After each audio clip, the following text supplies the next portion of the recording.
life. Stop worrying about what I got going on. I know what I got. I know my girl. My girl been with me for 5 years. Y'all are just not starting to talk about me and just not starting to be with me.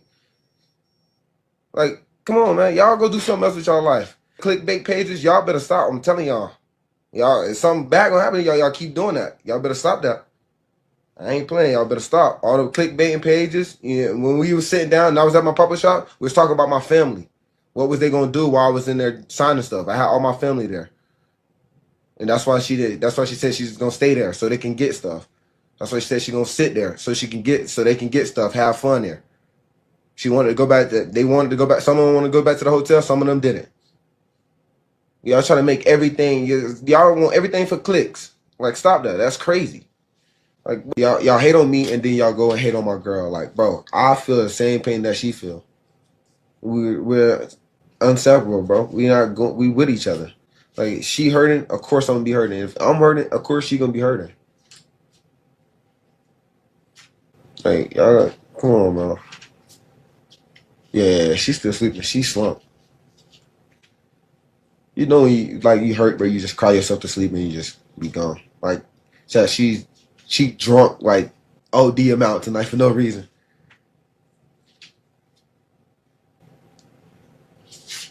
No, she sleep. She's gone. She'll be up in the morning. Where can they send messages at? Discord.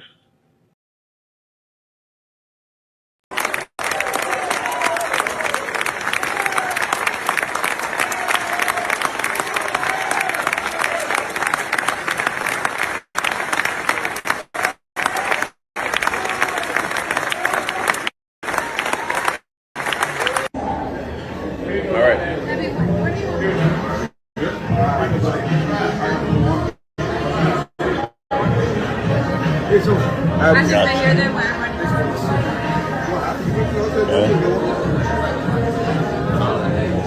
You go to the hotel, you go walk around.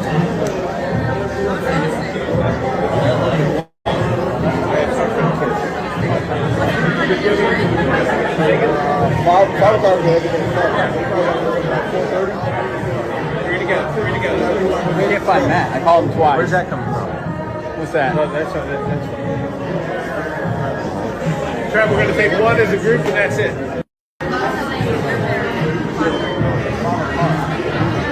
Here we go.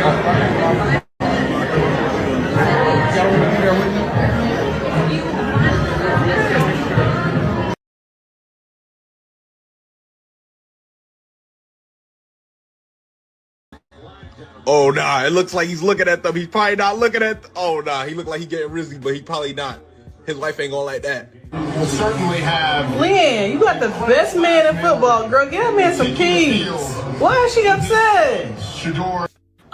So that, I don't know where that started, but that's not what I said. But what y'all didn't see.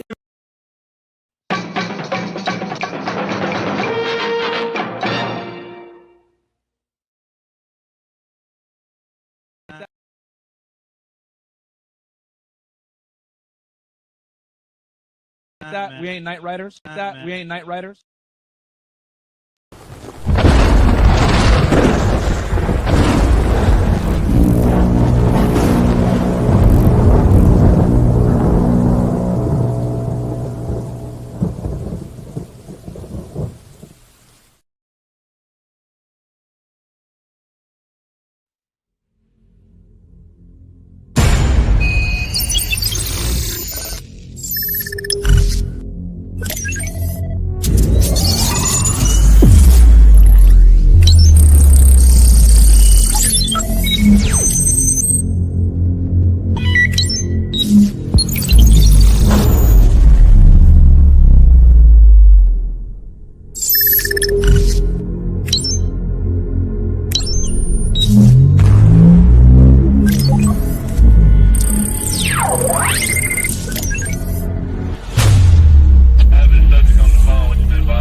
Welcome to the RIDERS SQUADCAST live stream. You are now rolling with the RIDERS.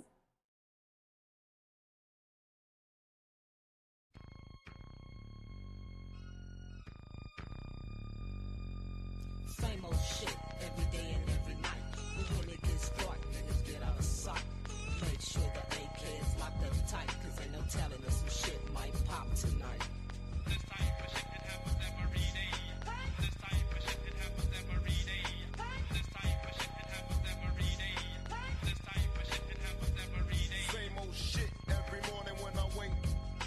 I'm thinking of another bitch's money to take. Here we in here. Salute.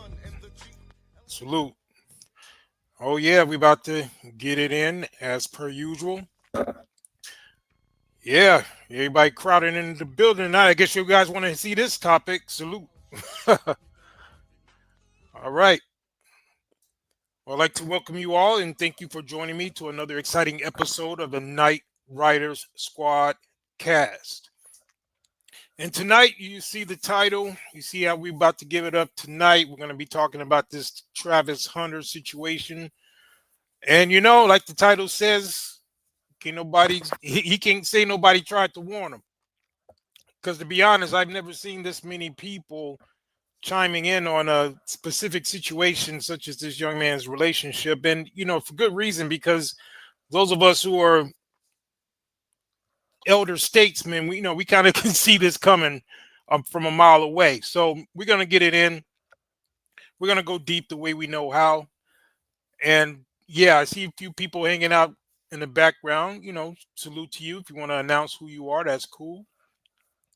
If not, welcome just the same. So yeah, this is a crazy situation. We're going to have some fun with it, even though it's kind of a sad situation, but you know how it is. We gotta chop it up the way we like to do it around these parts. But you know, I was just thinking though, with all of the things that are going on in the world, we got to put things into perspective, because you know we do like to keep our eye on the prize. You know, last week we were touching on the Jay-Z situation. We also talked about the drone situation and a lot of the things that are going on in the world in general. So we just want to make it clear that once again, when we talk about stories like this, it's not because we're not walking and chewing gum at the same time. We also make sure we pay attention to world events. We're not like one of those gossip channels, because even though, we do deal with these topics, but that's because I want you guys to be able to learn certain things, and we try to come with a different angle, but we're not talking about these things just because it's popular. We're extracting the game from it that's necessary, that people can take something away from it. So that's why we like to do it. So I always kind of have that disclosure whenever we touch on these topical subjects, when it's dealing with celebrities or sports or whatnot. So just wanted to make sure we made that clear. Now, we're going to get right into this because this is crazy. We got so many things to cover. So as you saw from the opening clips, he's kind of getting really defensive, this young man. And the way I look at it, we've all done some young and dumb shit. We've all been in relationships we shouldn't have been in.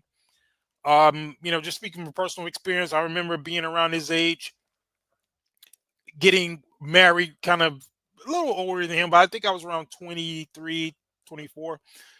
And it's so many things that I could take away from that situation.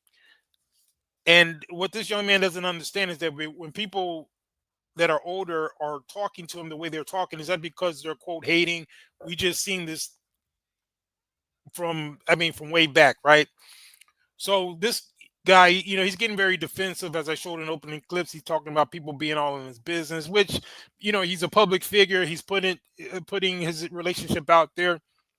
Nobody even needed to know who this broad was. Even if she was showing up with him in certain functions, he didn't have to let her be on the, as far as talking, or they could have just saw her with him and she didn't have to really be in the limelight. But as it turns out, she already kind of had something of a reputation before she even got with him. And we got some evidence to that I'm going to show out. I don't know if you guys are aware of this, but she's actually in a video with a rapper, right? So we're going to play this video a little bit later, but it's crazy. And the way it's framed is that she was supposed to be with this dude for 5 years, but it turns out she was all up in her video with a rapper being all lovey-dovey about 3 years ago. So we're gonna show you guys that. Shout out to my man, King Seeing Red in the building. Salute, bro. Good to see you. What he say? He said, your favorite chat room guys, favorite chat room guy in the building. Salute. Yep. That's a good one. But anyway, yeah. So let's get it in right quick. So we got a lot of clips. We're gonna mix it up tonight. You know, I got some fun clips as well, not just on this subject, but some other things I want you guys to check out. So just stay tuned. But we're gonna start this thing out talking about just some of the people that's kind of been coming at dude, right? Because some of the people have been trying to warn them. Real talk, they've been trying to really take him by the collar and let this guy know that it ain't sweet like he think it is, and he's just taking everything personal. But he got to learn the hard way. That's all. Only thing I got to say. And it's unfortunate. And again, we can appreciate what he's going through because some of us have been in bad relationships when we was younger. So we can't really. I don't think we should be too hard on him. But at the same time, this is like that slow motion train wreck that we all know how this is going to turn out, right? So that's kind of where we're at with this thing. But I'm just gonna show some of the warnings that he's been getting. Let me get my man Garfy in the building. Salute to my man Shadow Zulu. About the Travis Hunter situation with his girl. You know, I made a video about it. It went kind of viral. It got to him. And he responded with, yo, man, shut your old ass up. Mind your business. I go, you know, it's kind of hard minding your business when you post your business. That's what I'm saying. That goes for anybody. I'm a comedian, man. There's a lot of comedians, and not even just comedians, a lot of other people that if they see some shit, they gonna make comments on it. You know, this is the era of showing all of your shit. You understand? I came from the era where people, if you didn't want anybody to know your shit, you didn't tell anybody. But yeah, that's what I'm saying. In this whole generation, you got that brought out here. In fact, like I said, she been out here on her own, but you can't expect nobody to speak on your situation. But let's go. How are you going to tell someone to mind their business when you letting everybody mind your business? And so I thought that he was being disrespected. I'm on your side, Travis. I'm not against you. I want you to succeed. In fact, I bought this sweatshirt. I bought this last year. Last year when Coach Sanders first got to Colorado, even though you guys didn't make it to a bowl, I was on my podcast pumping up the Colorado Buffaloes. So I've been a fan, and when you got hurt, I was mad at that shit. And now you're healthy this year, and look at what you've accomplished. You guys are going to a bowl, you have a winning season, and you won the Heisman. Congratulations on that. First of all, congratulations on the Heisman Trophy. You are among some of the greatest college players that have ever played the game. Congratulations. They showed the video of you winning your award, and your coach had to tell your girl to get up and stand up for you. That should have been automatic. That's all I'm saying. That shit didn't look right. Didn't look right, my man. You deserve that. All the things you've been through, your speech about your dad, I watched all of it, and I was so happy for you, bro. This is real. I'm not jealous of you. I'm not none of that. I'm just some comic far away that gives a shit about you, and a lot of other people give a shit about you. I just thought that every time I see a video pops up on my feed, bro, I'm like, why is she standing up for you? You know, it's like, this is a huge moment for you. And it's going to get bigger and bigger and bigger for you. And I wish you the best. And then the other video they show, you taking pictures with people. Everybody's a fan of yours. And she's having a problem being impatient with you. If that's what I saw, I'm like, my man, I'm just saying, bro. Like you said, it's your relationship. I just think that you should be respected more. You should demand respect. I don't really like the way she's coming at you like that. I think it's... See, that's what the young dude don't understand. See, he wasn't really raised with that type of mentality. And we got some clips that I haven't seen a lot of people really focus in on his parents. So I got a couple of clips. I don't even know if you guys have seen his parents, but I got a couple of clips I'm going to show later of his parents, right? I'm going to point out some observations, but Godfrey's correct as far as respect, because that's what this young man doesn't understand, is that the people who are trying to warn him, they're talking about how she moving and how she talking, right? It's not even so much as people just trying to chime in just for content and all that. although you do have those people too, but there are people who are legitimately, like, I believe Godfrey is being very sincere, but they're just trying to warn dudes that she's moving funny, right? And we got evidence to show that this woman, she definitely got a history on her. So we gonna show that a little bit later. Let's get some more. It's wrong. This is a really big, important part of your life, and you worked hard. You're the one that lifted the weights. You're the one that did the sprints. You're the one taking the losses. You're the one taking the injuries. Huh? And all you get is, I can't wait around here for you to take pictures. I just think it's disrespectful, bro. Yeah, I'm like that old man in the neighborhood. When I see you, I'm like, hey, boy, I see your ass. Better be careful, boy. That pussy too good. Shit, got your young ass fucked up. You gonna put a mojo on you, boy. You better watch it, goddammit. Especially when you make money. You understand me? You making that money, niggas come around, say, hey, man, let me get $1. Hey, man, remember me? Travis, man, I love you, man. Goddamn, I don't get this old being a fool now. Shit. All right? I'm just telling your ass, be careful, goddammit. Shit. Motherfucker, take all your money and leave your ass in the street. You understand me? All right, motherfucker, go Buffaloes. I'm just saying, if she keeps this up and this behavior that we keep seeing on social media, you know, NFL ain't going to be National Football League. It's going to stand for not for long or nigga finna leave. It's goofy, yeah. But yeah, it's Godfrey and his best Richard Pryor impersonation. But yeah, shout out to Godfrey. But yeah, like a lot of people, they just trying to warn young dude. He got a lot to learn. And again, we've all had experiences like we have to just learn the hard way, right? Whether it was in a relationship or whether it was just in life in general. So the bottom line is, no matter what people tell him, he's going to have to learn the hard way, and that's okay. But at the end of the day, he gonna look at all these videos. At some point, he gonna realize that people really wasn't, quote, hating on him. They were just looking out for him. But we got some more. Let's just deal with some more of these warnings.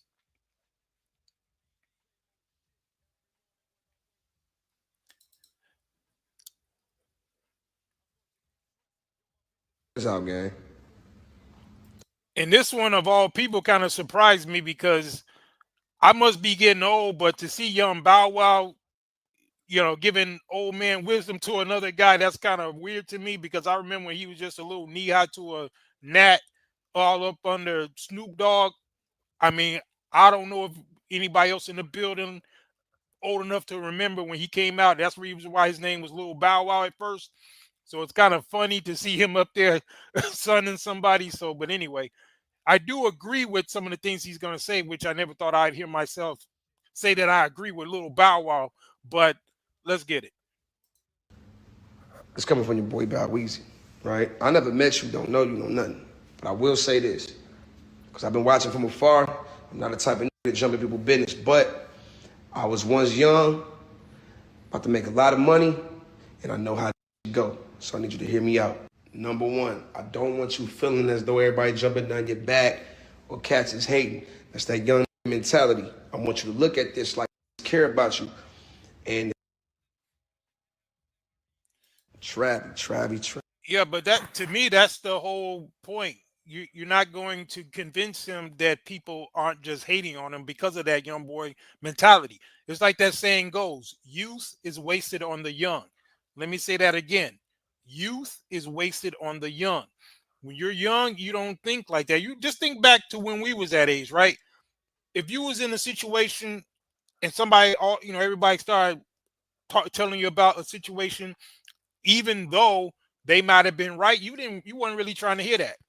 That's just how it is. And again, we're just looking at this, and the reason why I'm talking about is as a social commentator, that's kind of what we do over here. But at the same time, I'm not doing this with the expectation that this young man is going to listen to whether what we're saying or what anybody else is saying. He's just going to do what he want to do, right?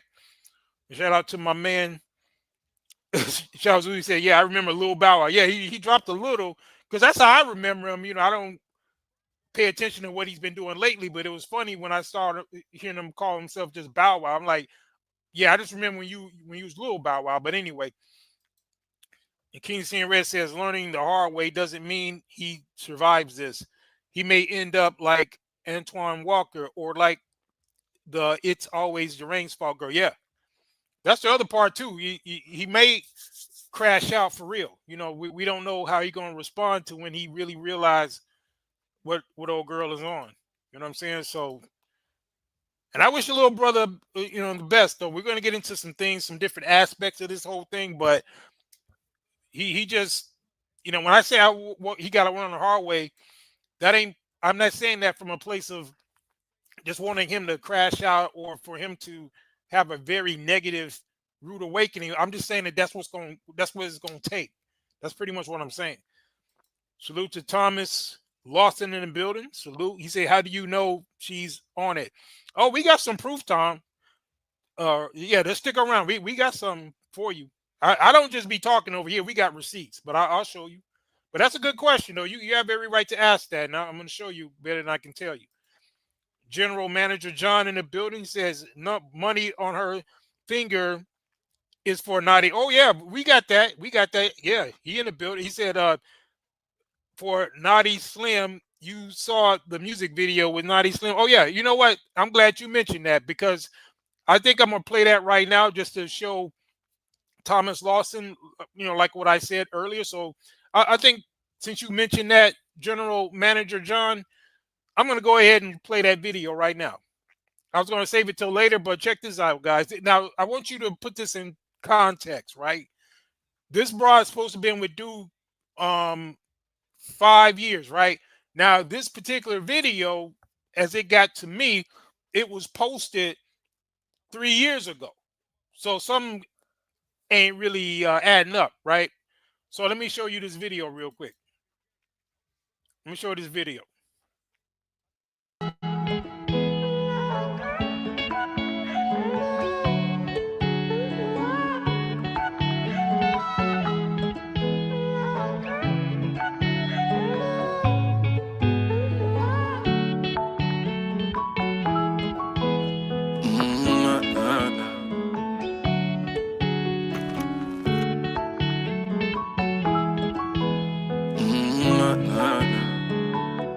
Hey, and she love late night sex. Clean up so I know that thing fresh. On my way so stay undressed. Pulling up so leave the door crack. I'm the type of nigga she won't forget. Slip and slide in it cause it's so wet.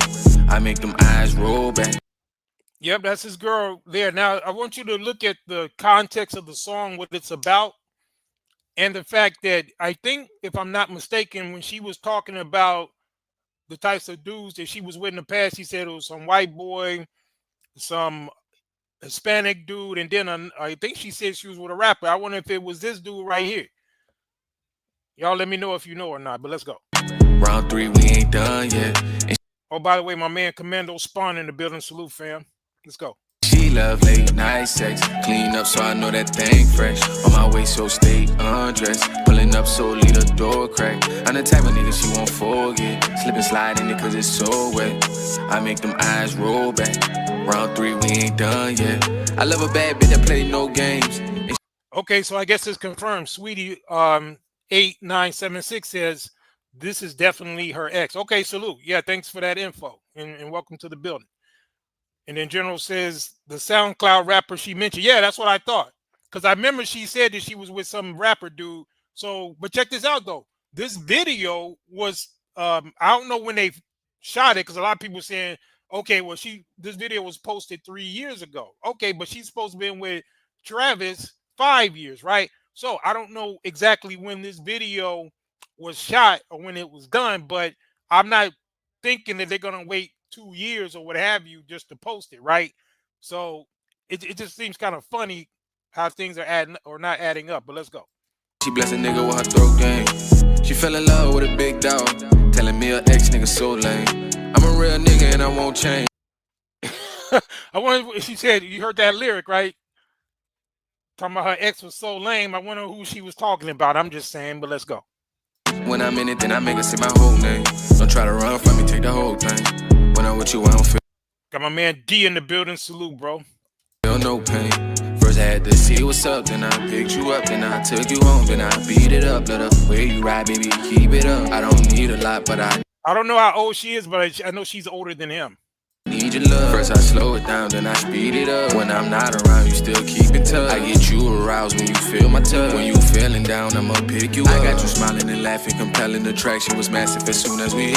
You know what, Sweetie 8976, that's kind of what a lot of people are getting at, is that she just in it for the bag. But that wouldn't be the first time something like that happened, where you had like a couple, because they were saying that's what was going on with Steve Harvey and his bodyguard and his old lady, right? I don't know how true it is, but that was the word on the street, was that it was a kind of a setup, and that Steve was a mark for the ex-bodyguard and his woman. So I wouldn't be surprised, to be honest. I mean, this chick seems hella shady to me, but let's go. Let's get some more. With a big dog, telling me an ex nigga so lame. I'm a real nigga and I won't change. When I'm in it, then I make it say my whole name. Don't try to run from me, take the whole thing. When I'm with you, I don't feel no pain. First I had to see what's up, then I picked you up, then I took you home, then I beat it up. Let the way you ride, baby, keep it up. I don't need a lot, but I need your love. First I slow it down, then I speed it up. When I'm not around, you still keep it tough. I get you aroused when you feel my touch. When you feeling down, I'ma pick you up. I got you smiling and laughing, compelling attraction was massive as soon as we hit up. Working a double shift, she gon' go home and freshen up for me whenever she. And by the way, this is fair use. Yeah, that's a good point, General John. You know, he said, ain't no way Deion and Shador can allow Travis to crash out and marry her. Yeah, I mean, you know what, though? They can't really control it, though, because the more they try to push him away from her, the more he going to want to get with her. At that age, he's in that rebel state. That's why I said unfortunately, he just going to have to learn the hard way, because no matter what people are telling him, even Coach Prime, who probably has the most influence on him, he's not going to be able to get him to not get deeper involved with her. He's gonna be the shoulder to cry on when he inevitably finds out that this broad is a scallywag. That's what's gonna happen with that situation. But let's go. Whenever I need you, I know that you got me. Sure that I got you, baby, don't trip. She love when I'm gripping her by the hips. She love the kid, and she love late night sex. Clean up so I know that thing fresh. On my way, so stay undressed. Pulling up so leave the door crack. I'm the type of nigga she won't forget. Slip and slide in it cause it's so wet. I make them eyes roll back. Round 3, we ain't done yet. And she love late night sex. I wonder if he's her type. I think this is her type, right? Because she said old dude wasn't her type, but I guess this is her type right here. Let's go. Clean up so I know that thing fresh. On my way, so stay undressed. Pulling up so leave the door crack. I'm the type of nigga she won't forget. Slip and slide in it cause it's so wet. I make them eyes roll back. Round 3, we ain't done yet.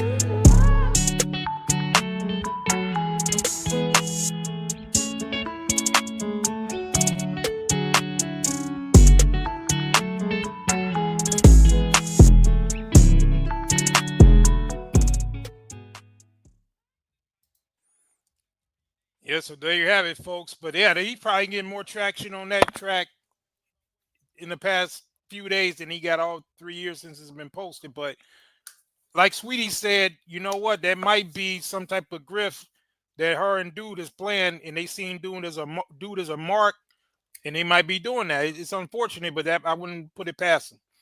But yeah, but there you go. So for Thomas, to answer your question, that's one of the things that I was pointing to when I said that old girl got kind of a history about her.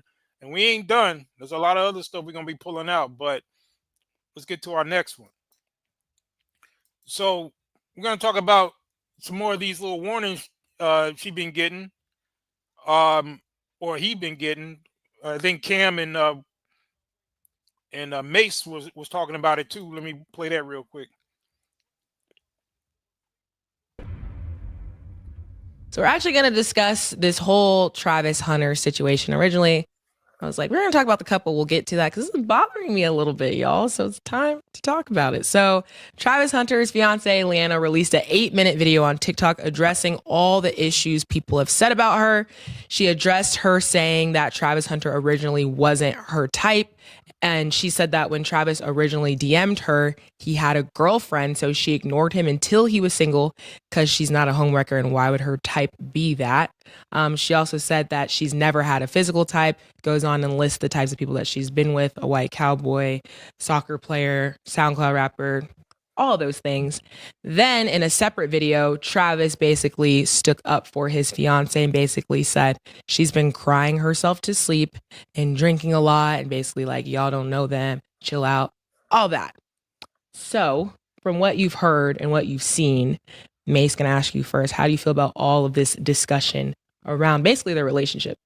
When I look at this situation, I want to be sensitive to it because I know this is his wife. Anybody got a wife, they're gonna care about it. But when it comes to the things that she's saying, if I take myself out of it and just talk about what it is that I'm seeing, is one of those cases where you don't understand the moment you're in.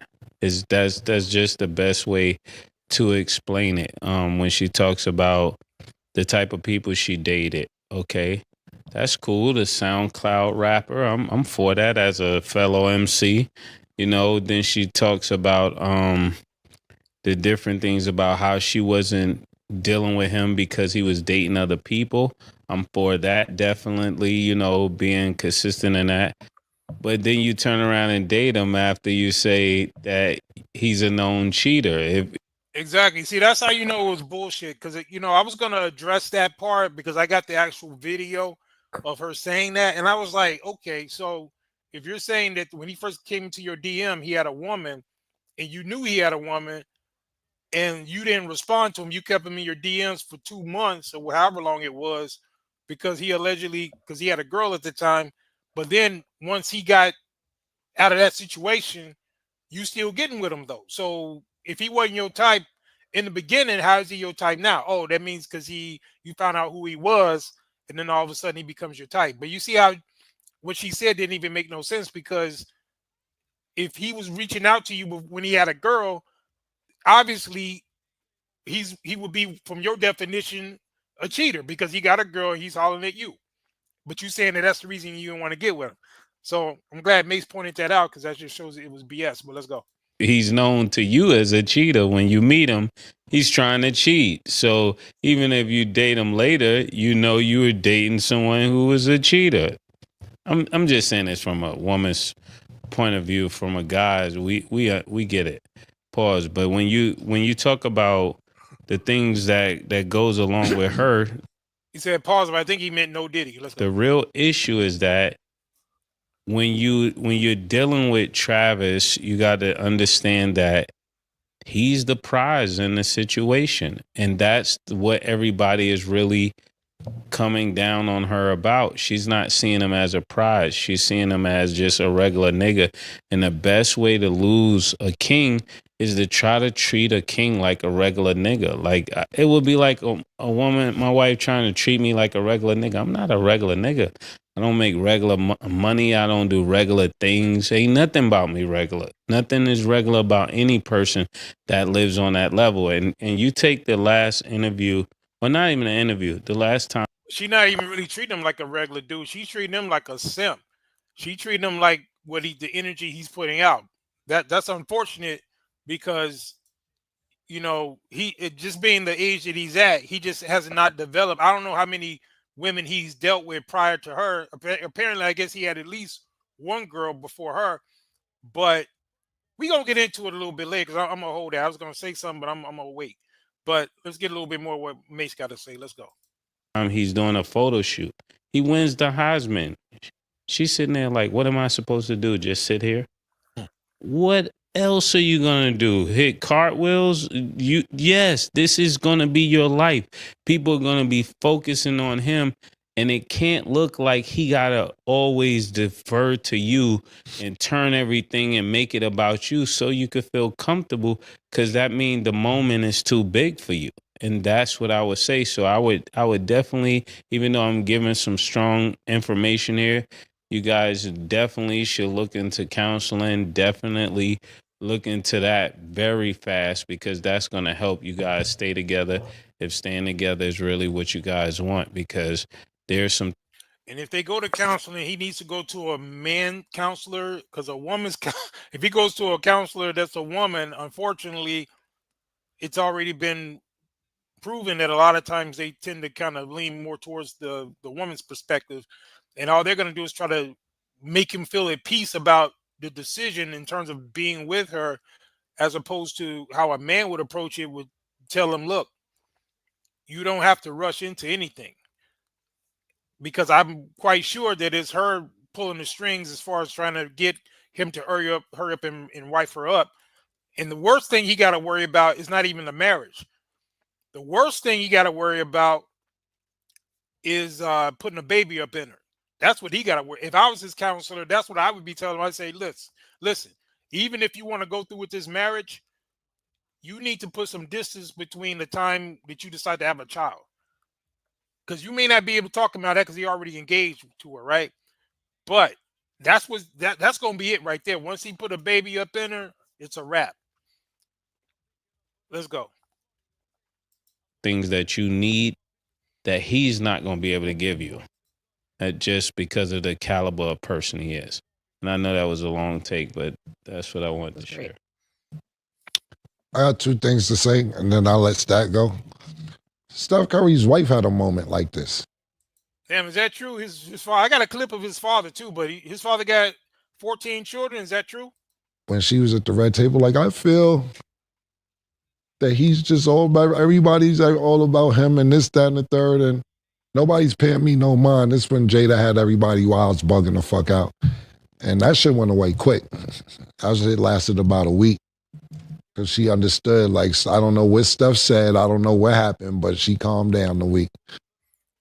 Take a look into whatever happened with that. That's one thing. And then the last thing I'll say is this, because I don't really have much to say about it. Because I have no delayed sensitivity. So I'll just... Good point. Hey, D, what did Derek Jeter do in this situation? I'm not familiar with that. Let's go. I just won't say too much about it. The one thing that I will say is that sponsors and teams are going to look at this. It's not draft yet. You just signed with Adidas. I think she's in the commercial, if I'm not mistaken. She's in the new Adidas commercial. So, you know what, King seeing red? That's a good point. How old is he again? You said that he was. So is he 20? I thought he was 23, right? You said 5 years ago he was 16. So he's 21 now? I didn't know. I thought I heard somebody say he was 23. But anyway, yeah, that's a good point. If you're saying that, that's how she framed it. She framed it like he was in her DMs at 16 years old. If what you're saying is true, if the math is what you say it is, so she was in college. So that's another thing that I don't think people are talking about a lot or enough, is the fact that she was already in college and he was in high school. So for all the people who want to defend her, if this was the other way around and it was some college guy up in the DMs of a young girl,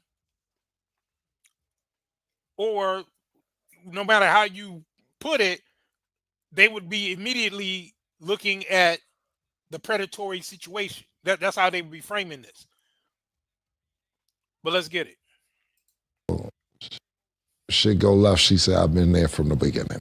So I would just take into heed, and I'm not saying shit going left, but I'm just saying take into heed, you're not drafted yet. You have millions of people that want to do sponsorship, and you may be scaring.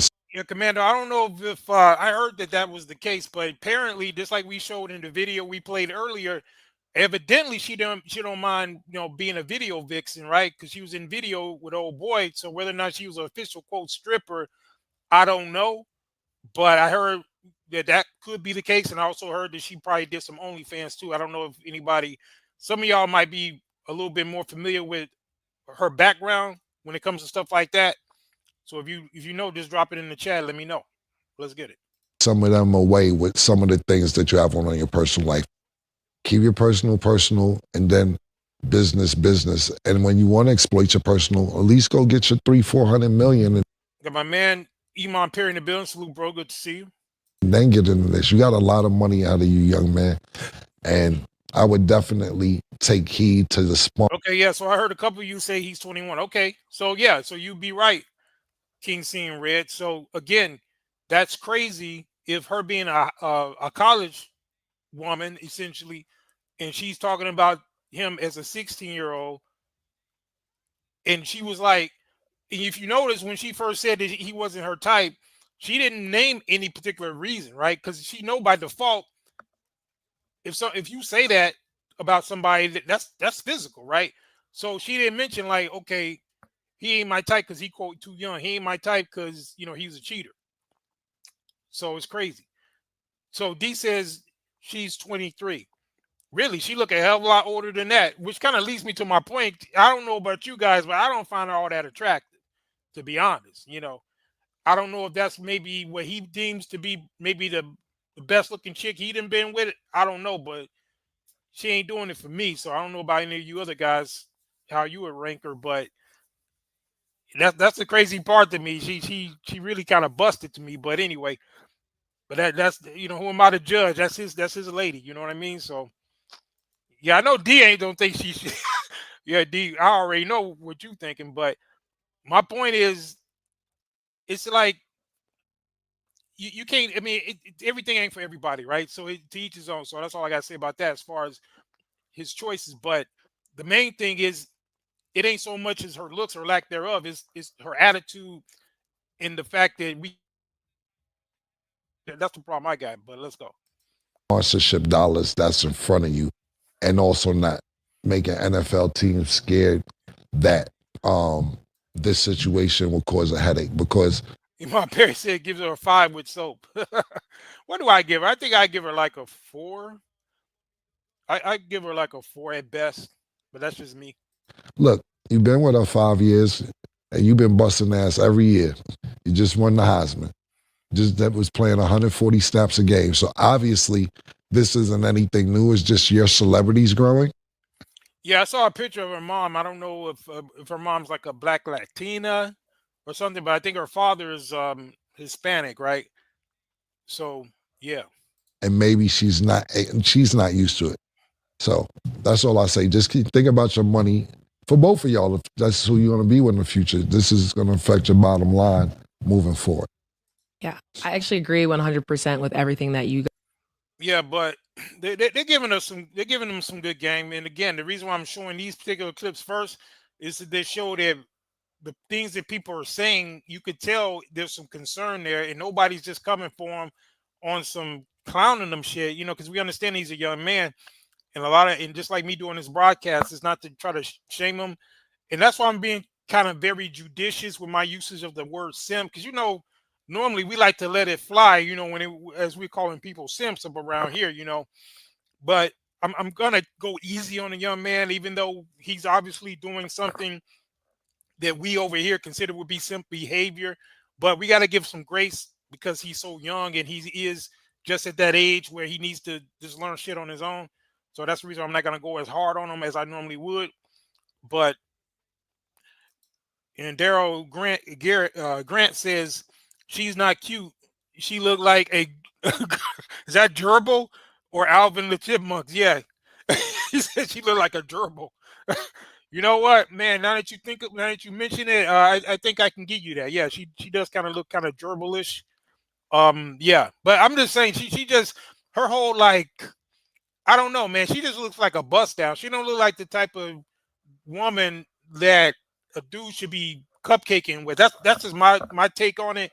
She ain't that. She don't give me that energy. She don't give me the vibe of that kind of. That's why she's moving the way she's moving, because she's used to getting busted down by SoundCloud rappers and cowboys, and who.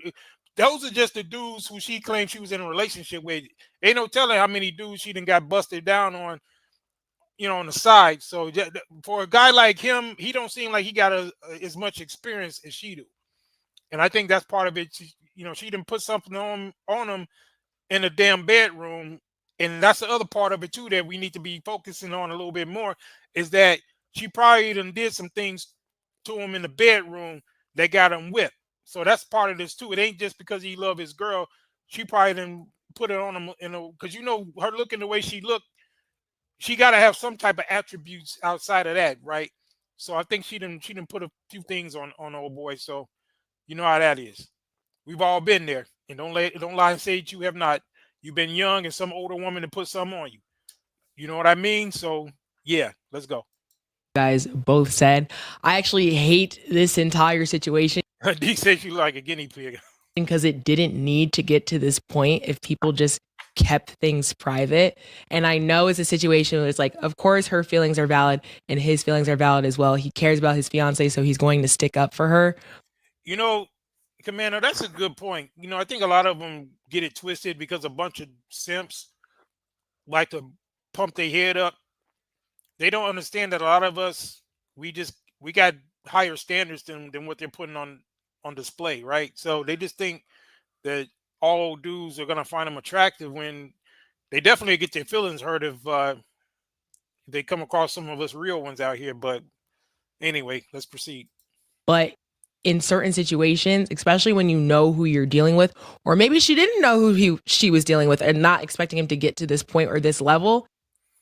Yeah, but anyway, I think this one's good. I just wanted to show a little bit what Cameron and Mace was talking about.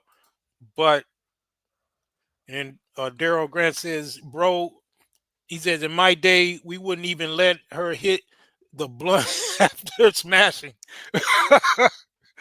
I feel you, man. Yeah, because that's what I'm saying. I don't, you know, again, one man's trash is another man's treasure. So I'm not going to knock the young man for what he liked.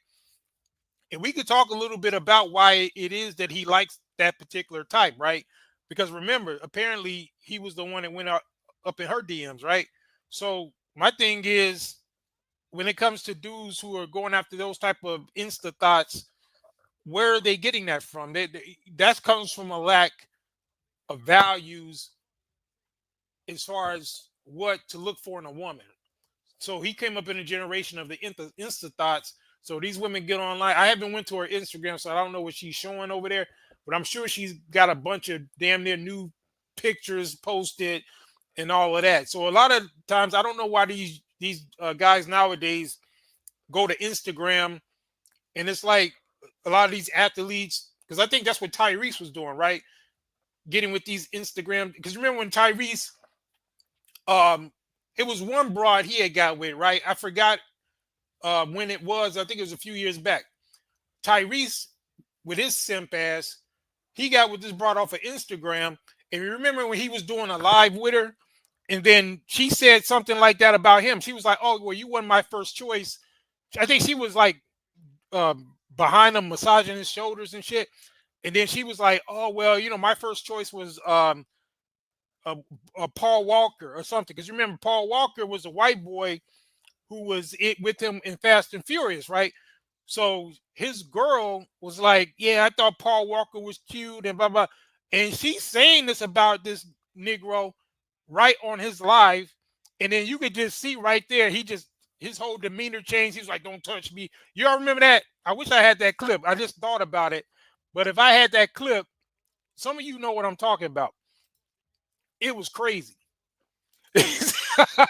Commander Spot said, "Tyrese, what do you want from me?" Yeah, I think that was after that, you know, when he started doing that. But some of y'all, let me know if you remember that.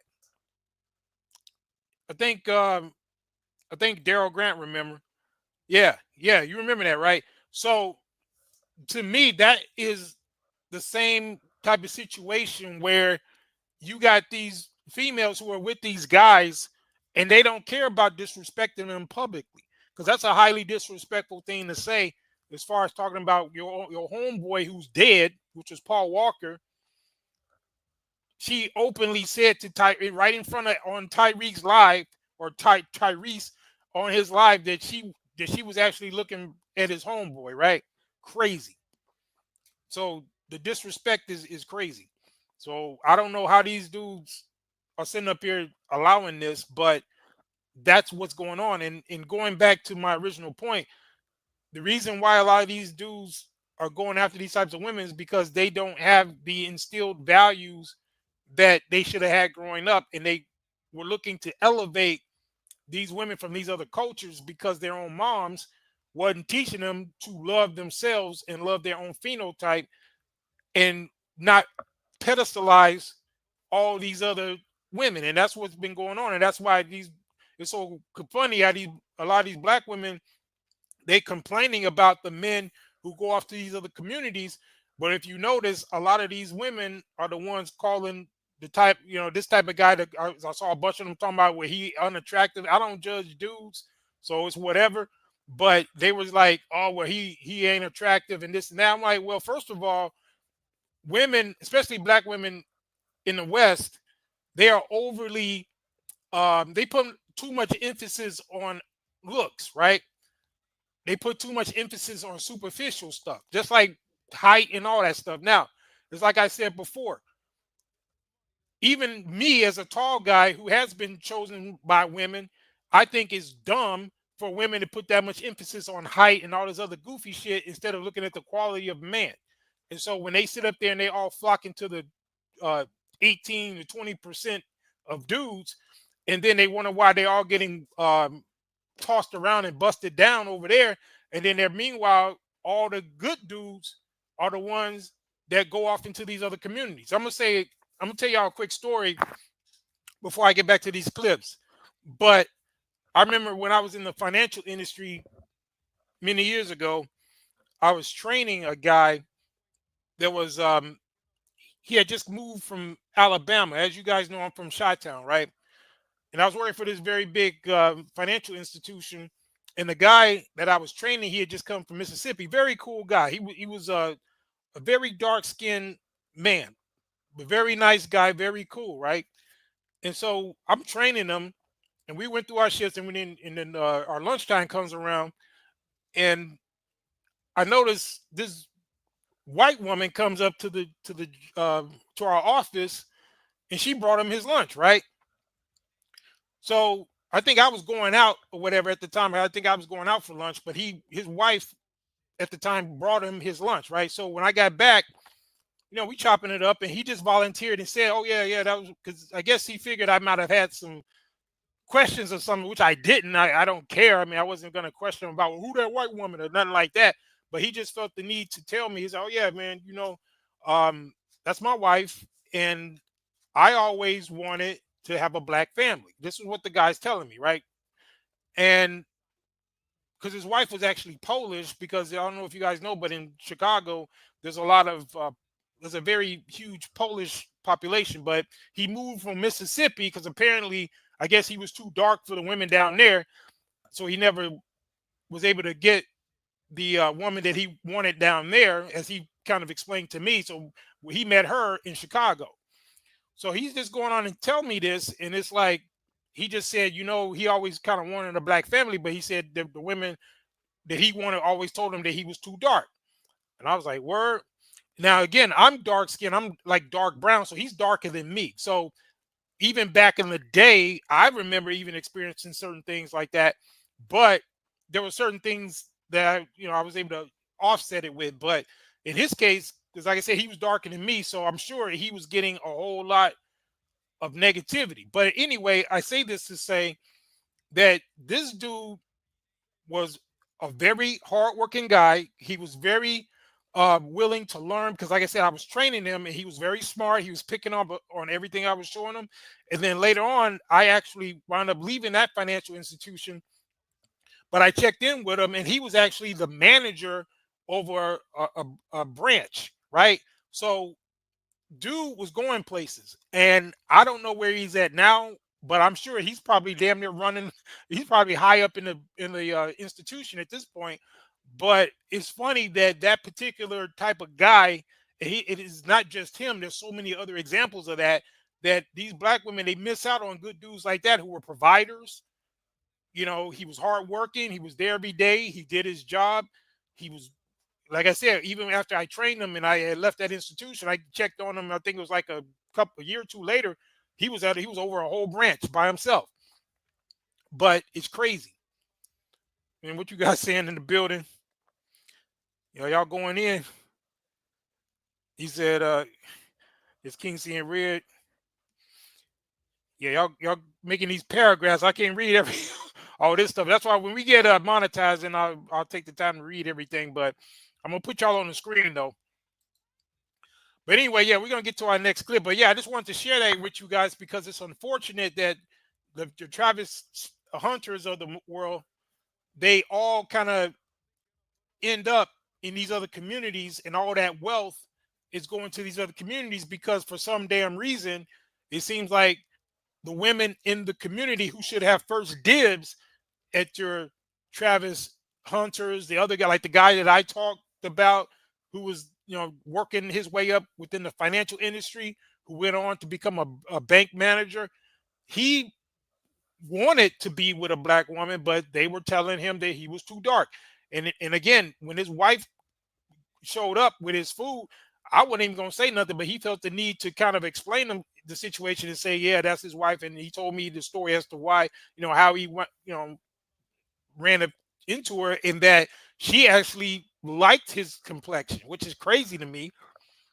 And some of you experience that too, right? You get these women from these other groups. If you're darker complected, you have them gushing over your complexion. Meanwhile, the darker skinned women who you might prefer, they obviously they don't like their skin, so they ain't gonna like yours either. And just like with this Travis Hunter guy, I think because of his features, because he has very strong African features, because black women in the community have not taught their children to love themselves and to create their own standard, then you run into this situation. But we're going to get a little bit more into that a little later because I got some clips on that. But let me show you some more right here. Yeah, let's deal with old girl, what she had to say. Online, because I'm tired emotionally and mentally of seeing people try to make me out to be a person that I am not. But what's a testimony without a test of faith? So I'm going to start from the very beginning with this my type thing. I got permission from Travis to say these things because these are previously things I didn't want online. But I'm going to tell y'all the full story just so y'all know. So Travis, when he first ever DM'd me, when we first met, I said I left him in my DM for 2 months, and people said, oh, she left him in his DM until she figured out who he was. That is not true at all. The real reason Travis sat in my DM for 2 months is because he DM'd me when he had a girlfriend, and her name. Now, we already dissected that and showed that it was BS because, again, like even what Mace said, how is it that he's not your type because he DM'd you when he had a girl, but then later on you still got with him? You see, that don't add up, but let's go. That's how you can tell she just tried to think. She knew what people were insinuating by what she said, so she flipped it like that wasn't the reason, but it don't add up because if he's not your type, he shouldn't be your type up until this point right now. But she think y'all stupid, but let's go. Name was in his bio, so I instantly knew he had a partner. So I exited the message. And what's up with all this partner BS, right? That's another thing. You notice, I remember years ago when people were talking about couples and they used the term partner, that was in the LGBT community. It wasn't heterosexual people were not using the term partner between a man and a woman. That's what two dudes were saying, that was their partner. Two women, they were calling each other partner. How all of a sudden are women, and it's mostly women saying it, how all of a sudden they keep talking about their partner? Am I the only ones that's noticed that? Let's go. And he sat there until he was single. I don't do home wrecking. I'm not a side piece. I don't stand for any of those things. I support women. So King C Red, you was wrong for that, bro. Man, you wrong for that. But unfortunately, that might be true. Let's go. I would never do that to another woman because I would never want it done to me. So I ignored him until he was single. That's the real reason he sat in my DM. Then the second thing, when I said he wasn't my type, I did not mean attractiveness. I don't have a physical type, period. No two men that I previously dated look the same. My first one was a white. Now, do you guys believe that she don't have a type? Everybody got a preference. Everybody got something they like, right? So that's BS. Even though she might not have a quote type, she got something that she likes. Even though, like she's saying, she might not have a racial type. So she said she dated white boys, she dated Hispanics, she dated black dudes. So she might not have a type when it comes to that, but definitely her type is a dude that got some money. I think we can all agree on that. Cowboy.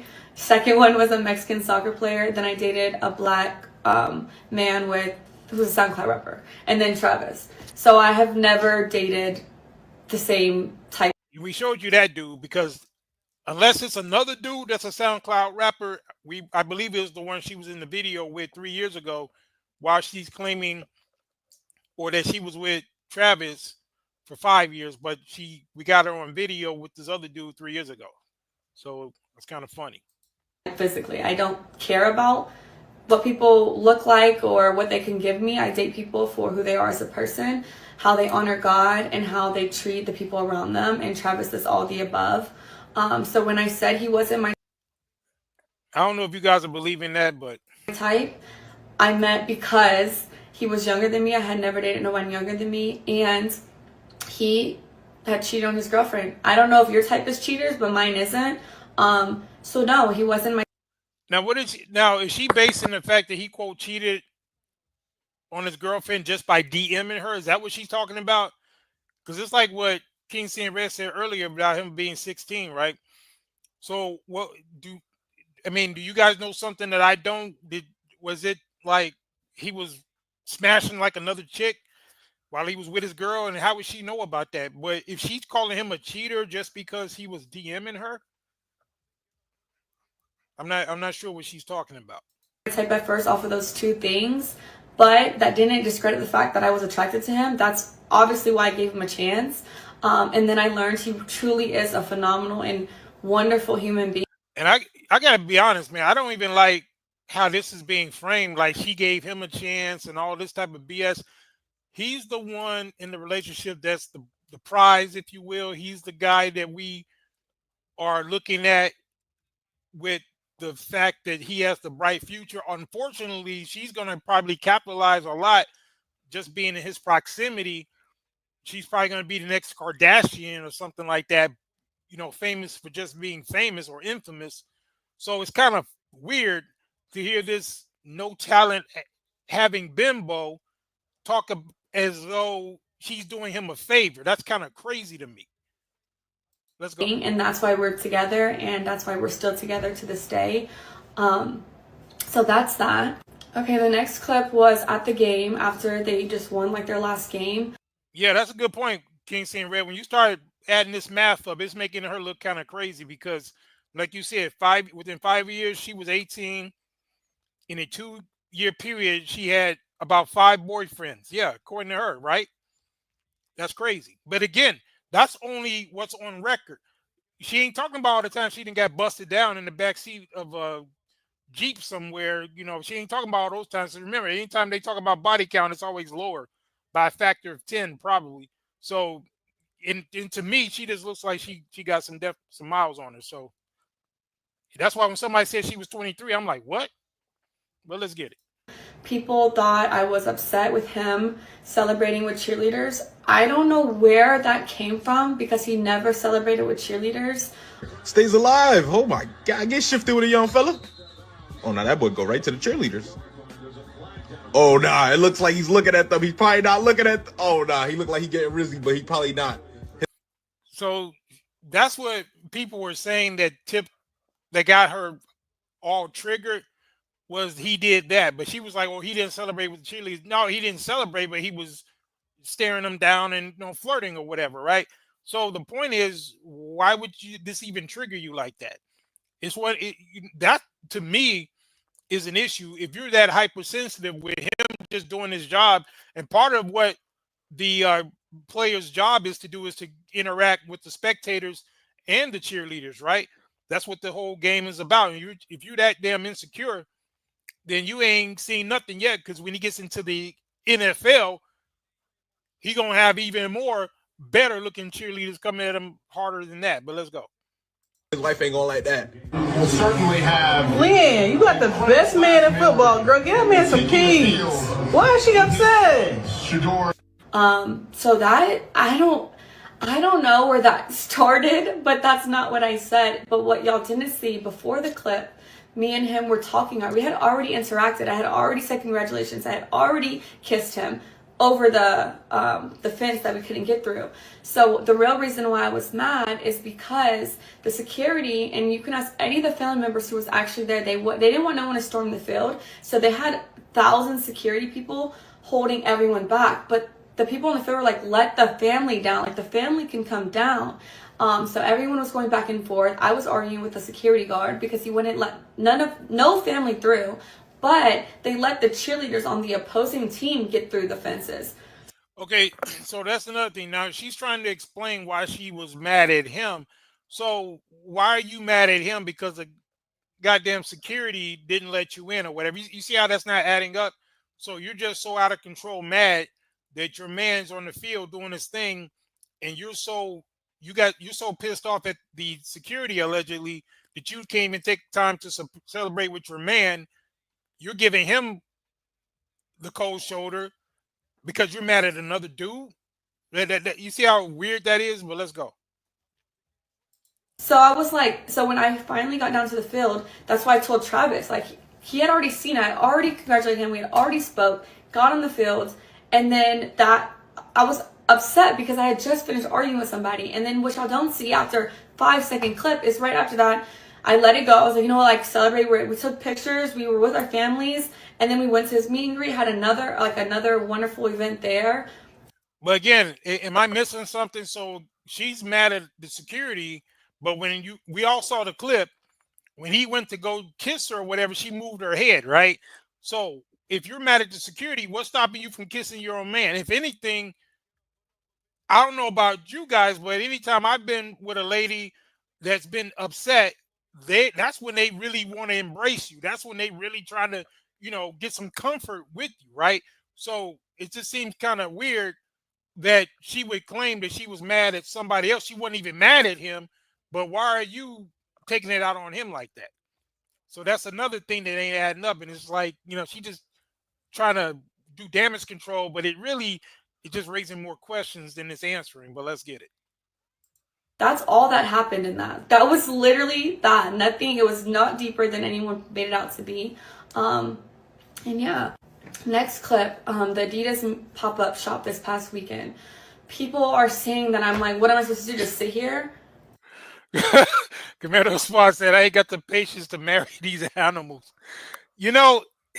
It's kind of weird, man, because on the one hand, I understand how a guy still wants to have a family, get married and all of that, but I cannot recommend, because I know I got a lot of younger guys and personal guys who tune in, whether live or whether at the playback. So I always try to make it very clear that with everything being what it is in the West, it's not recommended.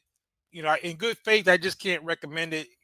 There are exceptions, because there was a young man that I was counseling, and he was in that dilemma.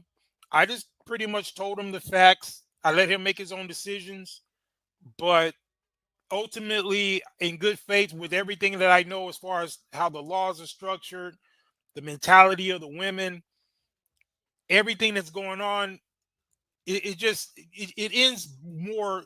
It ends bad more than it ends well. You understand? So it's just like when you look at the statistics and it talks about like 70, or in the Black community, there's like 80% divorce rate, and it's always initiated by the women. So when you look at that and you're like, would I be recommending that somebody cross the street that it was an 80% chance that they're going to get hit by a Mack truck? Now it comes to a point of responsibility. So again, I don't dictate what you guys do over here on the Night Riders. You know what our strategies are for life, but ultimately it's up to you to make your own decisions. But when you just look at it just from the standpoint of objectively, it's really not a good move right now. Now again, there are exceptions, but that's between you and praying to the higher power and just trying to figure it out. But when you just look at it for what it is, it actually ends bad more than it ends good. That's all I got to say. But let's go. That's not what I said. First of all, I said, baby, do you want me to sit here or do you want me to go with the family or do you want me to come with you? Because what y'all don't know, again, off of a 7-second clip, is those weren't fans, by the way. He had already finished that part. He had finished meeting with the fans. I was there the entire time, taking pictures, talking to them, everything. The girls that were there, they were the Adidas, they worked for Adidas. So we were taking pictures for social post. That's who. Oh yeah, exactly. Ken, she's framing this whole thing to where she got an escape hatch built in. Because remember, she's framing this as if she's the one giving him the chance, right? He was the one pursuing her. He's the one that's coming after her so hard, and she's the one that granted him the privilege, right? So when all is said and done and the shit crashes and burns, as we know it will, then she already got her alibi in place. She already got everything that she already got everything she needs to try to throw him under the bus. And that's what he don't see at this point. Those people were. I wasn't annoyed with no fans at all. I'm never annoyed with fans. So that's what that was. And then Travis was getting ready to leave. He had to be at a rehearsal for the Heisman ceremony. They had to do walkthroughs and stuff like that. So I was asking him, I was like, do you want me just to sit here? Do you want me to go back to the hotel? Like, do you want me to walk? Yeah, that's all I could do. You know, you can lead them to water, but you can't make them drink. And again, I'm just letting people know what it is. I done been there, done that.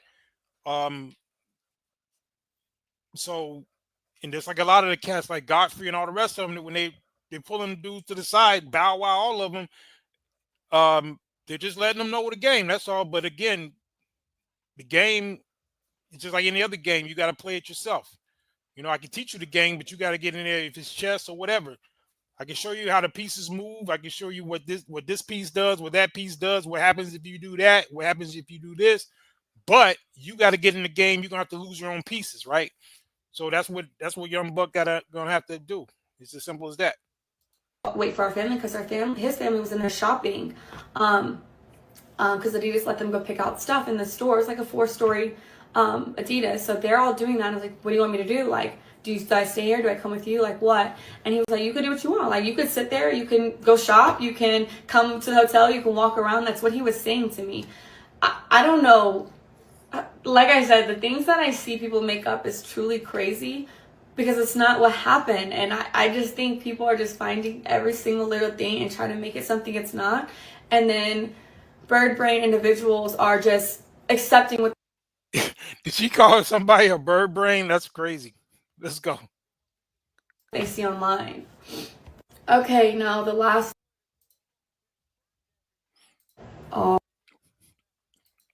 Yeah, that's it for her foolery. But, you know, it's kind of funny how she's sitting up there making that video, doing damage control, but all she did was raise more questions than she answered, because really nothing what she said is matching what we all saw. And the type of just the spirit that this woman seems to have is just kind of off to me. And that's what a lot of women don't understand, because they think that guys are only looking at looks. And I guess when you're the age of Travis, then maybe that's the case. But those of us who are more seasoned, you know, we pick up on a whole lot of different things. We're picking up on other things other than their looks. And I think nowadays a lot of women are way more superficial, unfortunately, than dudes are. And I'm going to show some examples of that. I got this clip because we're going to go into some of the way other people are analyzing it. A few people I rock with, I'm going to show what they had to say about it. I'm going to dissect it. I think I got a clip from my man Anton Daniels. He was, I think he had a panel on this. So I'm going to play this real quick and we're going to chop it up. And his GF, Leanna Lani, accompanied him to the ceremony. Fans noticed Leanna needed to be told to stand up and was the first person to sit down after Travis was announced as the 2024 Heisman Trophy winner. This message goes out to Travis Hunter. Listen, there's something about this woman, man. I just watched that dumb video of you guys in those matching pajamas. It's like dogging you, going, yeah, he wasn't my type. I didn't respond to him. He wasn't my type. That's him in my DMs for like 2 months. And then finally I answered him. But When she found out your stats, bro, that's when I think she was like, oh, I love him. I love him. I'm talking about my girl. Go talk about your girl. Go find a girl. Go find a life. Don't worry about what I got going on. Tired emotionally and mentally of seeing people try to make me out to be a person that I am not. First ever DM me when we first met, I said I left him my DM for 2 months and because he DM'd me when he had a girlfriend. And then the second thing, when I said he wasn't my type, I did not mean attractiveness. I don't have a physical type. He was a white cowboy. Second one was a Mexican soccer player. Then I dated a black man who's a SoundCloud rapper. And then Travis. I don't care about what people look like or what they can give me. I date people for who they are as a person, how they honor God, and how they treat the people around them. And Travis is all the above. Okay, so she has been getting a lot of flack from social media. They're digging up videos. You know, the investigators, they're clipping it up and they're making things bigger than it is, right? But we also know how these young athletes are dumb and naive when it comes to women and they get played very easy. What do you guys think about this Travis Hunter situation? Do you think the fiance is a red flag or do you think she really likes him? She's a red flag. She's using him. She's playing the game right, but he's a simp and he's not very intelligent to have a 4.0 GPA in college and all that. Now what this B-Dub don't understand is that there's no correlation between being book smart and being street smart. He obviously don't have a lot of experience when it comes to relationships, but look how quick she was to, kind of throw him under the bus like that, where he's a simp. And, it's always interesting when I hear women call men simps because I think that's a measure for men to determine, because from a woman's standpoint, what they think or what they might frame as a simp, it depends on the situation, because the only real difference between a simp and a masculine man who's on his business is that a simp is giving value or giving some type of resources or benefits to women who are not worthy. If you are a man who's masculine and you got a woman in your corner and she's taking care of business and she's doing what you want her to do and you're giving her certain benefits, that don't make you a simp. That's how we move as masculine men. We want a woman to do what she's supposed to do, and we do give them rewards for that. The problem with a simp is that energy, that masculine energy, is inverted to the point where they're doing it for women who are unworthy. So that's the difference. Him moving the way he's moving is because he don't know that his woman's not good. He thinks she's a good chick.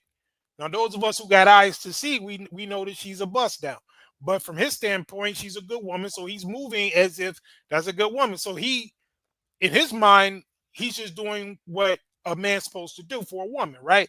But that's why this man needs to be under the counsel of men, so that we can have him discern between a good woman and a bad woman. It's not to say that he's wrong for wanting to do for her, defend her and all that stuff, but you got to do it to to a good woman. That's the only difference. But let's get it. Oh yeah, salute to Isn't She Lovely in the chat. Shalom to you.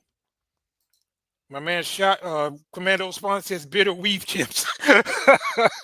And y'all be crazy with these insults. Let's go. She's playing the game right. If you're going to play the game, you play it like her. But he's too blind to see what's going on. He's too blinded by love and cat.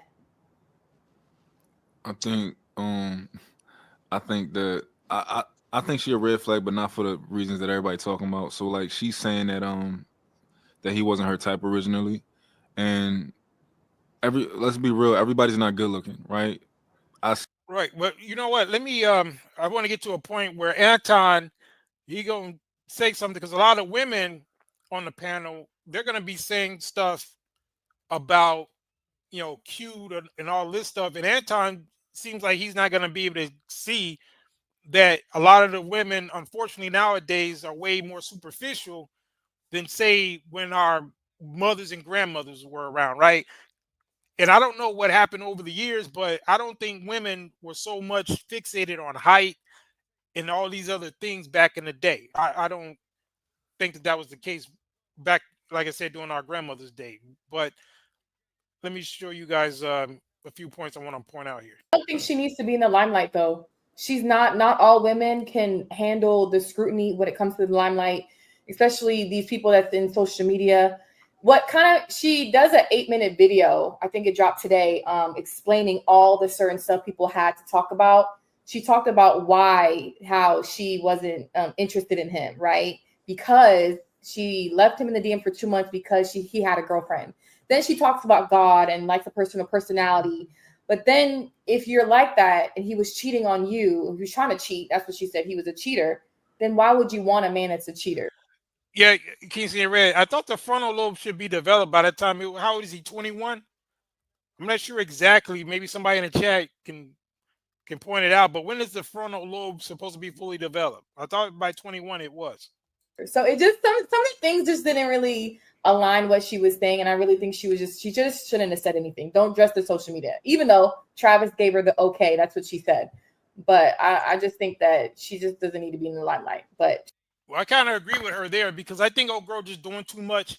A lot of that stuff that she was saying, even to say that he wasn't her type.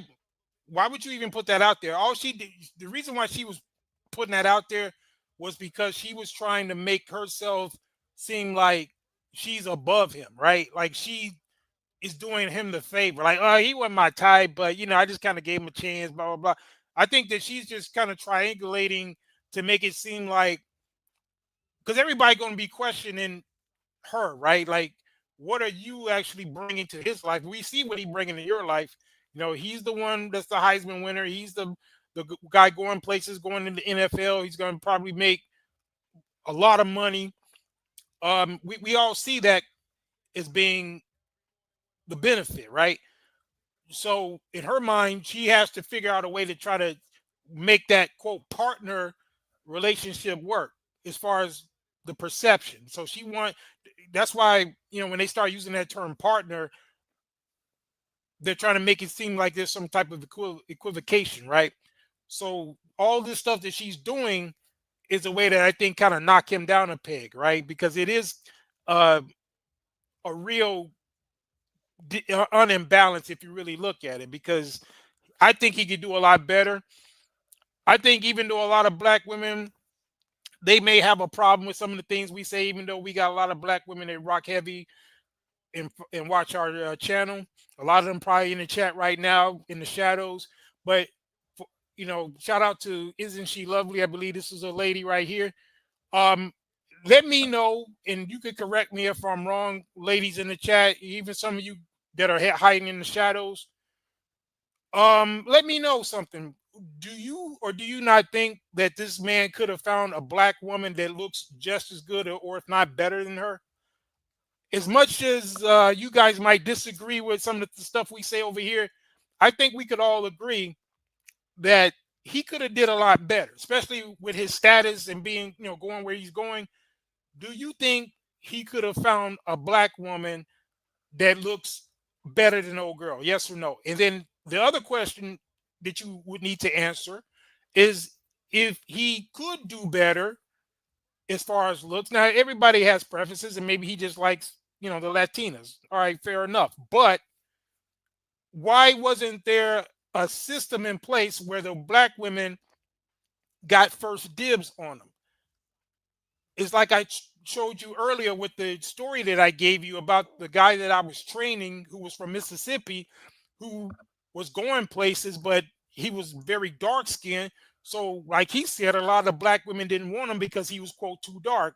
Meanwhile, the white woman saw the potential.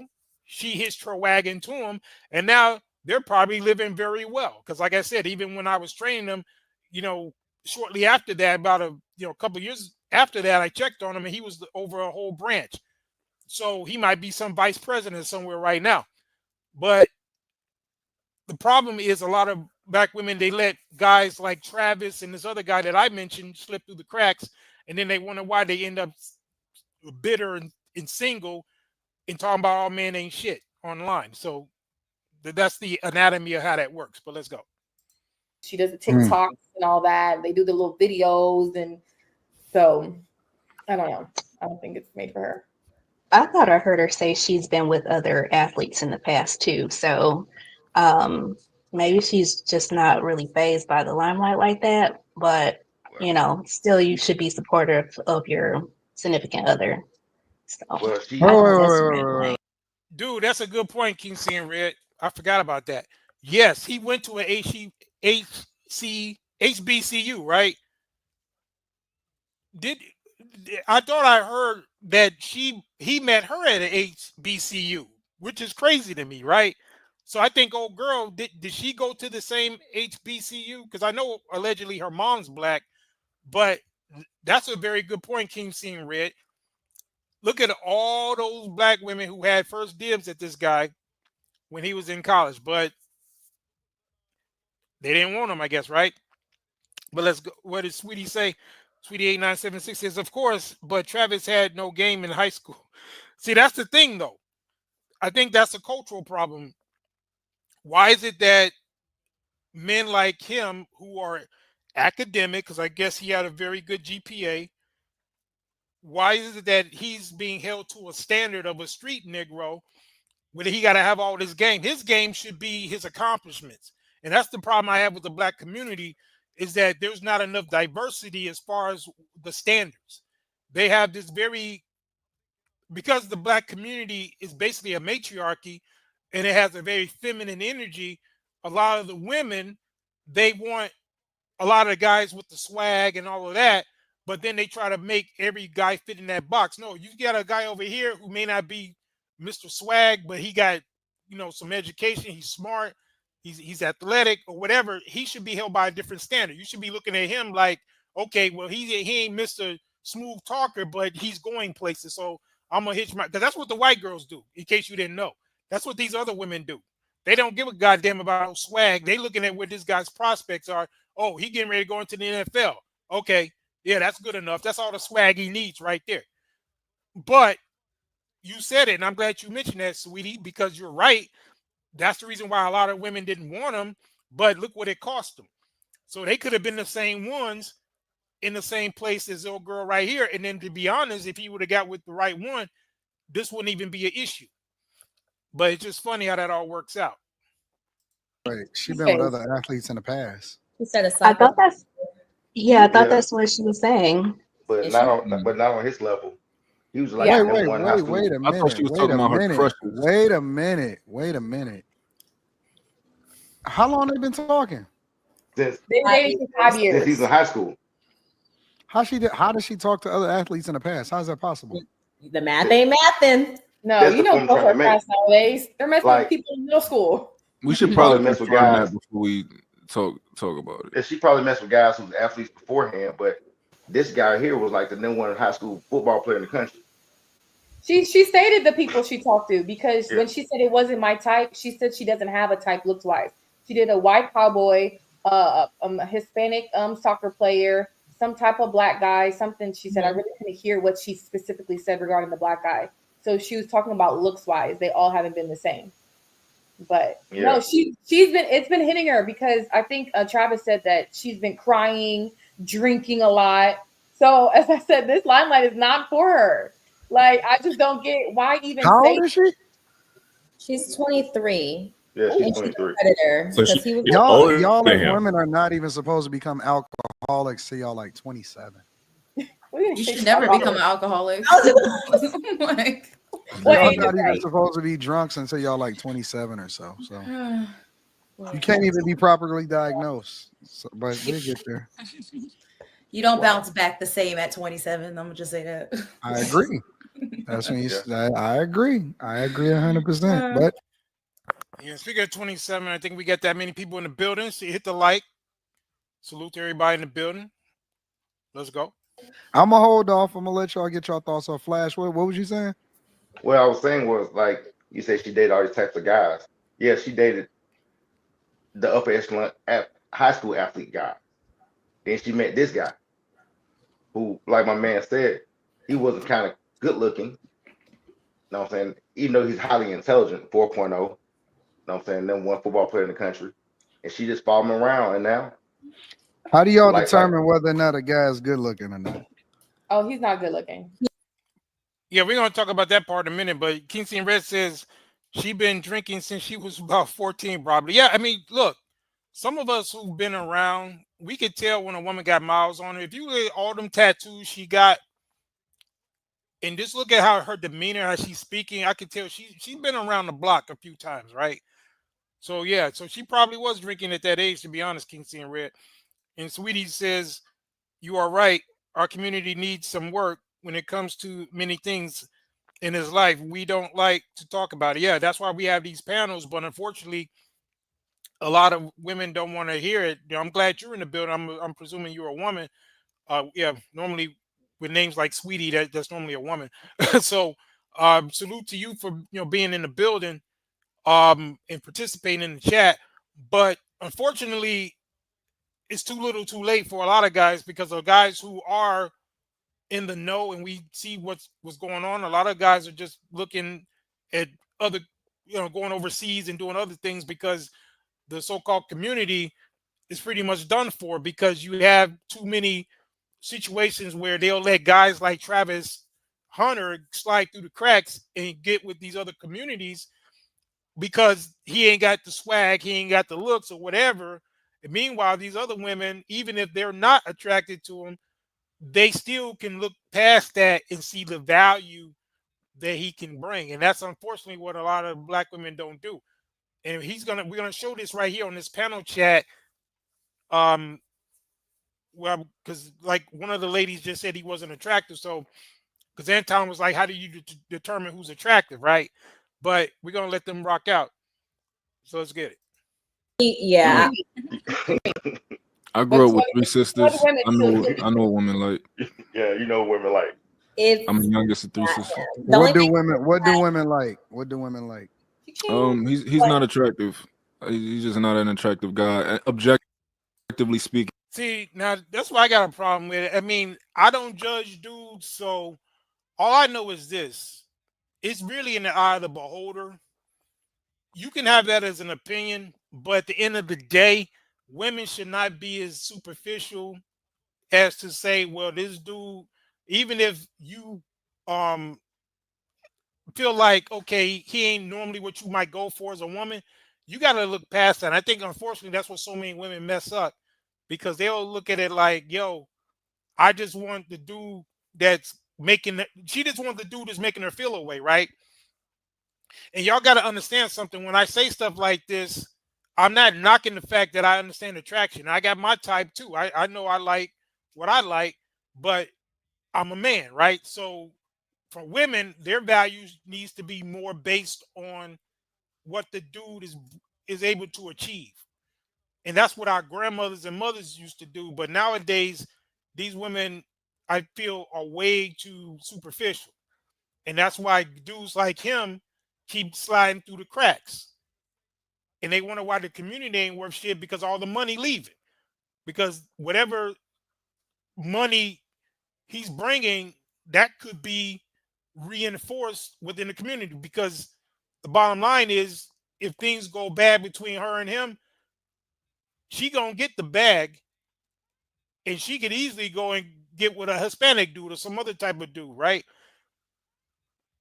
So that's what I'm saying. I think a lot of times people, they miss the big picture with stuff like this. And then Sweetie says she was a cutter and covered them with tattoos. Oh, that's interesting. Yeah, you might be right about that. And salute to, I think that's Judolph Prince. Yeah, what up, folk? That's what he said. So yeah, what's up? And isn't she lovely? Says Travis said she took care of him when he was ill.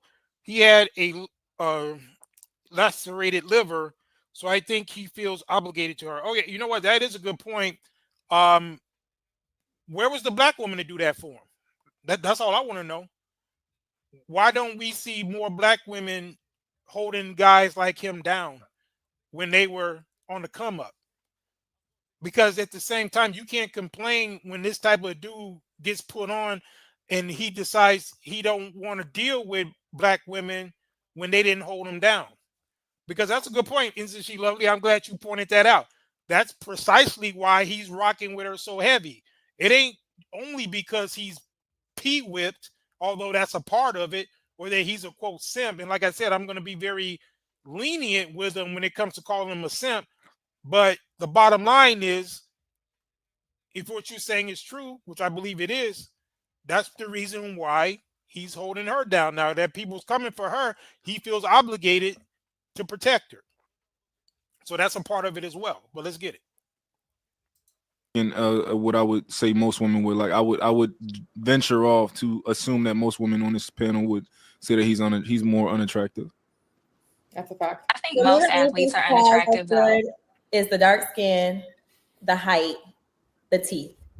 Aside from that, his teeth fucked up though too. Oh, you heard what she said. She said other than him being, I guess, his height, I don't know how tall he is, but and the dark skin. So I guess in this case, she's saying that his dark skin is actually a benefit, right? Okay. So, and his teeth, according to her. So again, these are all superficialities. This has nothing to do with his character. You notice none of these women are talking about the character. You know, what kind of man he is. He seems very loyal. I mean, if nothing else, you have to admit the dude is loyal. He's rocking with old girl, even though everybody is telling him that she ain't it, but he's still rocking with her. So I thought that that's supposed to be a very good attribute for a man to have, right? According to a lot of these women. So if evidently that ain't good enough, right? But let's get it.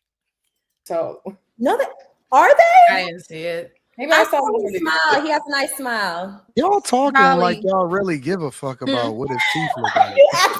We do. Okay, so she said he had a nice smile, but listen, what does all that got to do with his ability to provide, protect, do all those things that the women are supposed to be focused on? All that stuff, I don't give a damn if he was Snaggletooth. Look at the quality of the type of guy he is. They can't see none of that. They just looking at all this superficial stuff, man. It's crazy. We do care. The reason that I asked this question, is, and then Judas Prince says, brother, I just watched about 2 hours on their channel with them two. From what we've seen them two love the hell out of each other. What I see everybody talk about, I don't see it. Okay. Well, I think the main thing, Judah Prince, is that we see that he is pretty much, he just seems to be more into her than she's into him. And every moment she gets, she seems to kind of throw him under the bus. Just like all this stuff she's volunteering, like talking about he wasn't her type. And just her antics, that's what got people triggered. It's not so much, because I kind of agree with you. I think at this point, she probably does have genuine feelings for him, at least to some degree. So I would agree with you there. But I think the way she's moving is very suspect. And I'm even not trying to go as hard on him because I understand the mentality of where he's at, just being young and in love, or at least he thinks he's in love. And the fact that everybody's coming against her, he's going to automatically feel the need to protect her. I think that that's all natural. But at the end of the day, we got to call a spade and realize that the way this broad is moving, we've seen women like that before, and we know how this ends. And it's just like I said earlier, he just got to have to learn the hard way. Yeah. And then King C and Red says, so basically it doesn't matter if he dates out because they don't think he is attractive anyway. But if he looks like he's seeing red, he said, but if he looks like King C and Red, they might have a problem. Yeah. And you know what, King C and Red, I'm glad you pointed that out, because a lot of times when we make those points, they might think that we are like those type of dudes that can't get women or something. Like, no, I have had plenty of women that wanted me. And like you just said, like if they look like you, so apparently at least you feel like you're an attractive guy, right? So when we say these things, we're not saying it because we are putting ourselves in the place of, you know, not being able to attract women. That ain't got nothing to do with it. It's just like a lot of you guys who want to travel abroad.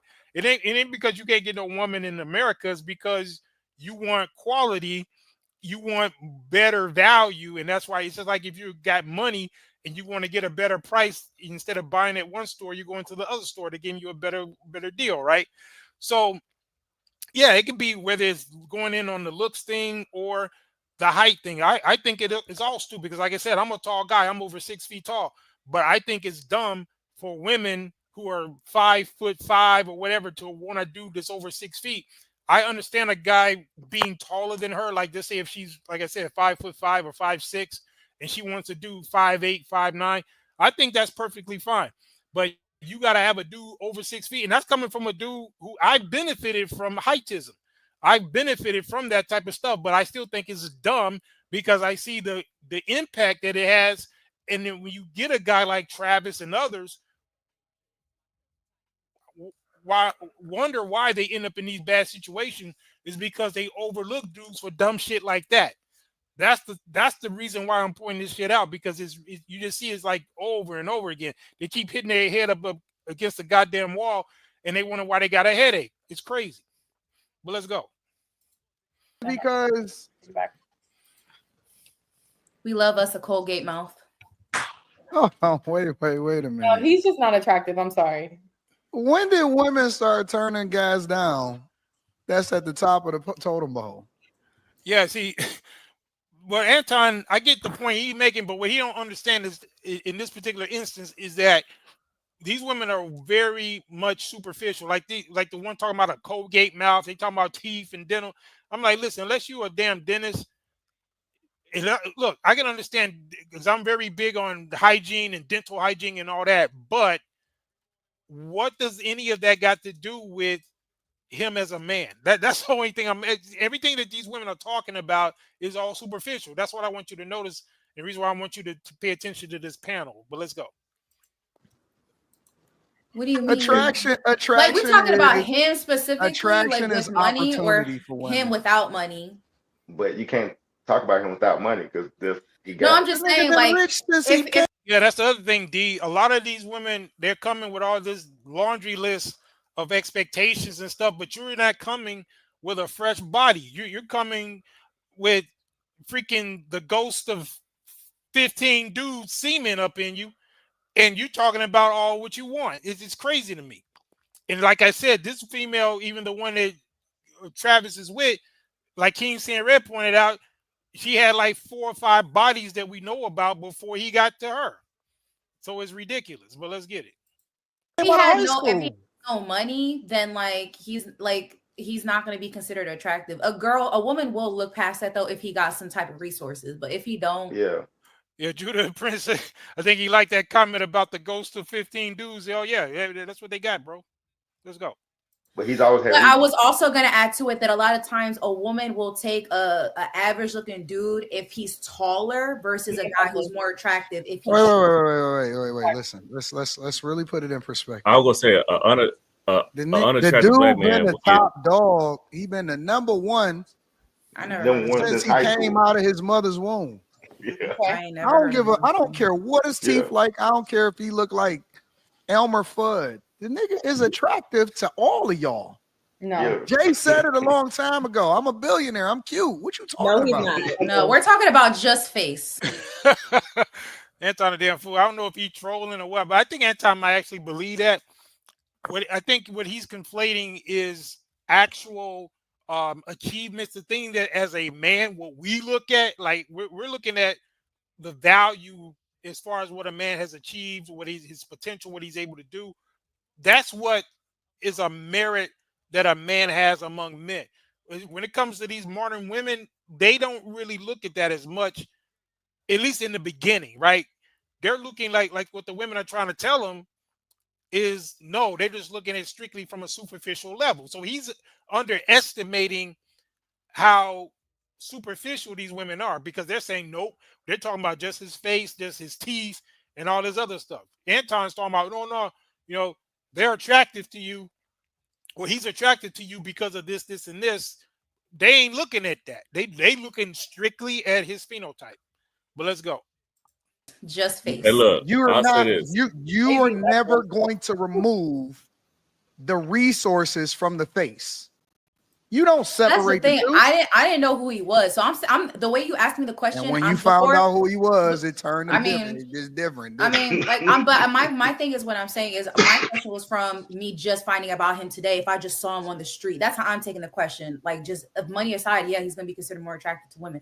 I took the question as face value though. Like, if I saw him walking down the street, I don't know who he is, would I find him attractive? That's how I took the question personally. Attractive is Shador. Yes. He's a youngin. I think he's what, like 22? Yes. But Shador is attractive. He's an attractive young man. Travis. Okay, so she just gave what her standard is, right? So she said she finds, I guess that's one of Deion Sanders' sons, right? So again, everything ain't for everybody. But my point is, regardless as to what she thinks or any of the other women from the community, they don't have dibs on him. He already done made his decision. He I don't know if he's ever even been with a black woman. Do anybody know whether or not he's dated a black woman? Because I would imagine, like Kingsley and Red said earlier, if he went to the HBCU, he would have been around a gang of black women. So why didn't one of them get with him back then? Why did he have to get with her? It's just kind of interesting. Oh, not. All right. I agree with that. But I understand what Anton is saying. Like, if you got those other things, those other And Isn't She Lovely says women have very high expectations of men. They have fake hair, nails, eyes, bodies, lashes, and they have the nerve to say, I'm looking for a real man. Yeah, exactly. That's been the problem. And just like with, talking about this particular guy, I just find it strange that he is the one that's accomplished. He's the one that's bringing all of the value to the situation, but somehow is being framed by her, by this other woman, that she's like doing him the favor. That's why I don't like. I don't like the energy she's putting off as far as like, well, he wasn't my type. I gave him a chance. And then she's creating all these ridiculous rules like, oh, you can't look at another woman. If we're out somewhere, if we're in a restaurant, then if it's a man waiter, then you talk to him. If it's a woman waiter, I talk to all this kind of goofy shit. So that type of shit right there, that type of hen-pecking BS that she's doing, is only going to get worse, because as he becomes more and more of a hot ticket and he gets into the NFL and then women start really throwing themselves at him, and then as the years go by, her value goes down, she's going to really be acting up then, if not just going ahead to try to, hit his pockets and leave the situation. So that's what I think is on the horizon. But let's go. opponents, that definitely gets you in a game. Oh yeah, for sure. It makes you more attractive. Yeah, but I thought we were just talking straightly looks. That's what I thought the question was. And D said compare the females presently to Claire Huxtable. But you know what, D, to be honest, even if you look at the Claire Huxtable character, she was still kind of like that strong independent mentality. I'm not talking about from a look standpoint, but if you really want to go back to what I would say is some of the type of women that represented like our mothers and grandmothers. If you look at On Good Times, the mother on Good Times, right? She was really the archetype as far as what the black community had, as far as the woman being supportive, knowing how to really cater to the man and so forth. That's kind of where the black community used to be, and reason why our grandparents were married for 50 and 60 years. So that's the difference. But to your point, they don't even model themselves well after those later examples, because even with the Claire Huxtable type, even if she had her own career, she had her own mindset and all that, she still knew how to, and of course we're talking about a fictional character, but we know that there was an archetype that was being presented that a lot of women still have failed to emulate. As popular as that show was, I didn't see a lot of women trying to model themselves after that. So it's kind of weird. And I actually met Felicia Rashad, by the way. I think I told the story before. I won't do it now, but those are my real ones who've been rocking with us for a while. I actually met Felicia Rashad, but that's a whole nother story. But let's get it. I think sometimes we're gonna get there. But honestly, I think nowadays women will care more about resources than looks. Look at some of these Always people, have. Lil Wayne, For sure. Flavor Flav. Even Always to me, have. Jay-Z's Oh ugly. God. Oh But God. people will Right, smash right, them. right, But right. also, I think if you're genuinely attractive to a woman, like a girl can use him for his money and his resources, right? Like his girlfriend might, like, let's say hypothetically, she didn't. Judah Prince, when you say she had bread, you talking about his chick, right? Because I know I remember your point earlier as far as how she was holding him down. That's cool. Like again, I'm not saying that there's no genuine feelings there, but I think at some point she realized his potential. And unlike, unfortunately, a lot of black women in the community, they don't want potential. They want him to have it right there, right?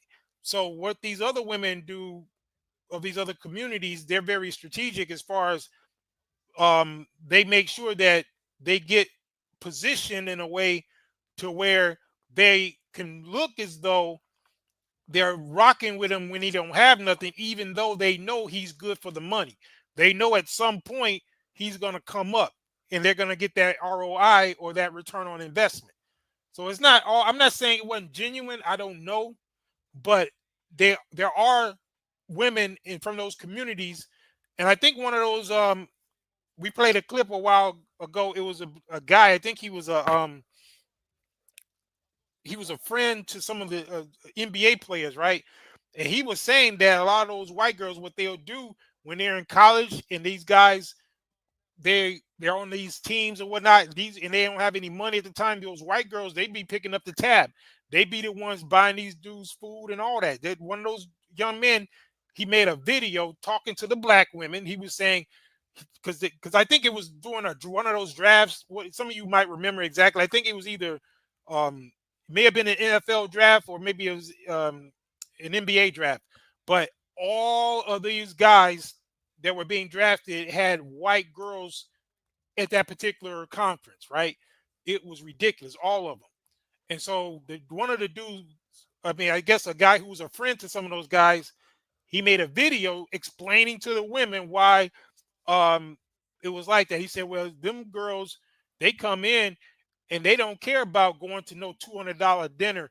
He said the black girls are the ones asking for $200, $500 dates. He said them white girls, they'll take some oodles and noodles with you on the floor, right? Just sitting down at home having some noodles or whatever. That's what he was saying. He was like, that's why a lot of them, they get their hooks in early. So as the dudes are growing, they're right there with them. And that's how a lot of black women get hustled out of getting these type of guys. And then they got the nerve to complain when they look on TV and see a bunch of white girls or Latinas or whoever booed up with these guys. So it's kind of crazy, but let's get it. Even love him, right? It's only but so much money can get you. You know, it's only but so much out of a woman money can get you.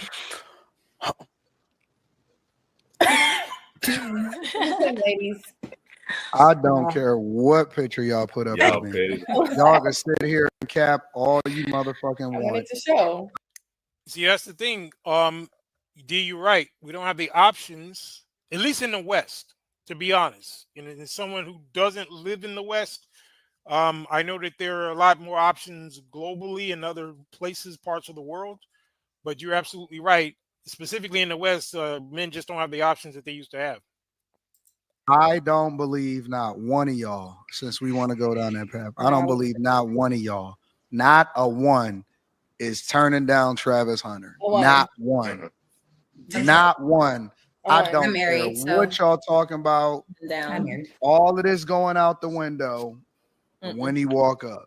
You have to be 100%. somewhat attracted to the person. I'll get You could be attracted to money, but if me personally, I wouldn't be attracted to that lifestyle. Like I know what comes with that kind of lifestyle. You're gonna have to share your man. You're gonna have to deal with groupies. Like I personally am not attracted to that lifestyle. Like Red said, if he don't put the toilet seat down, she will lose her mind. Oh yeah, she's gonna be henpecking him from now on, right?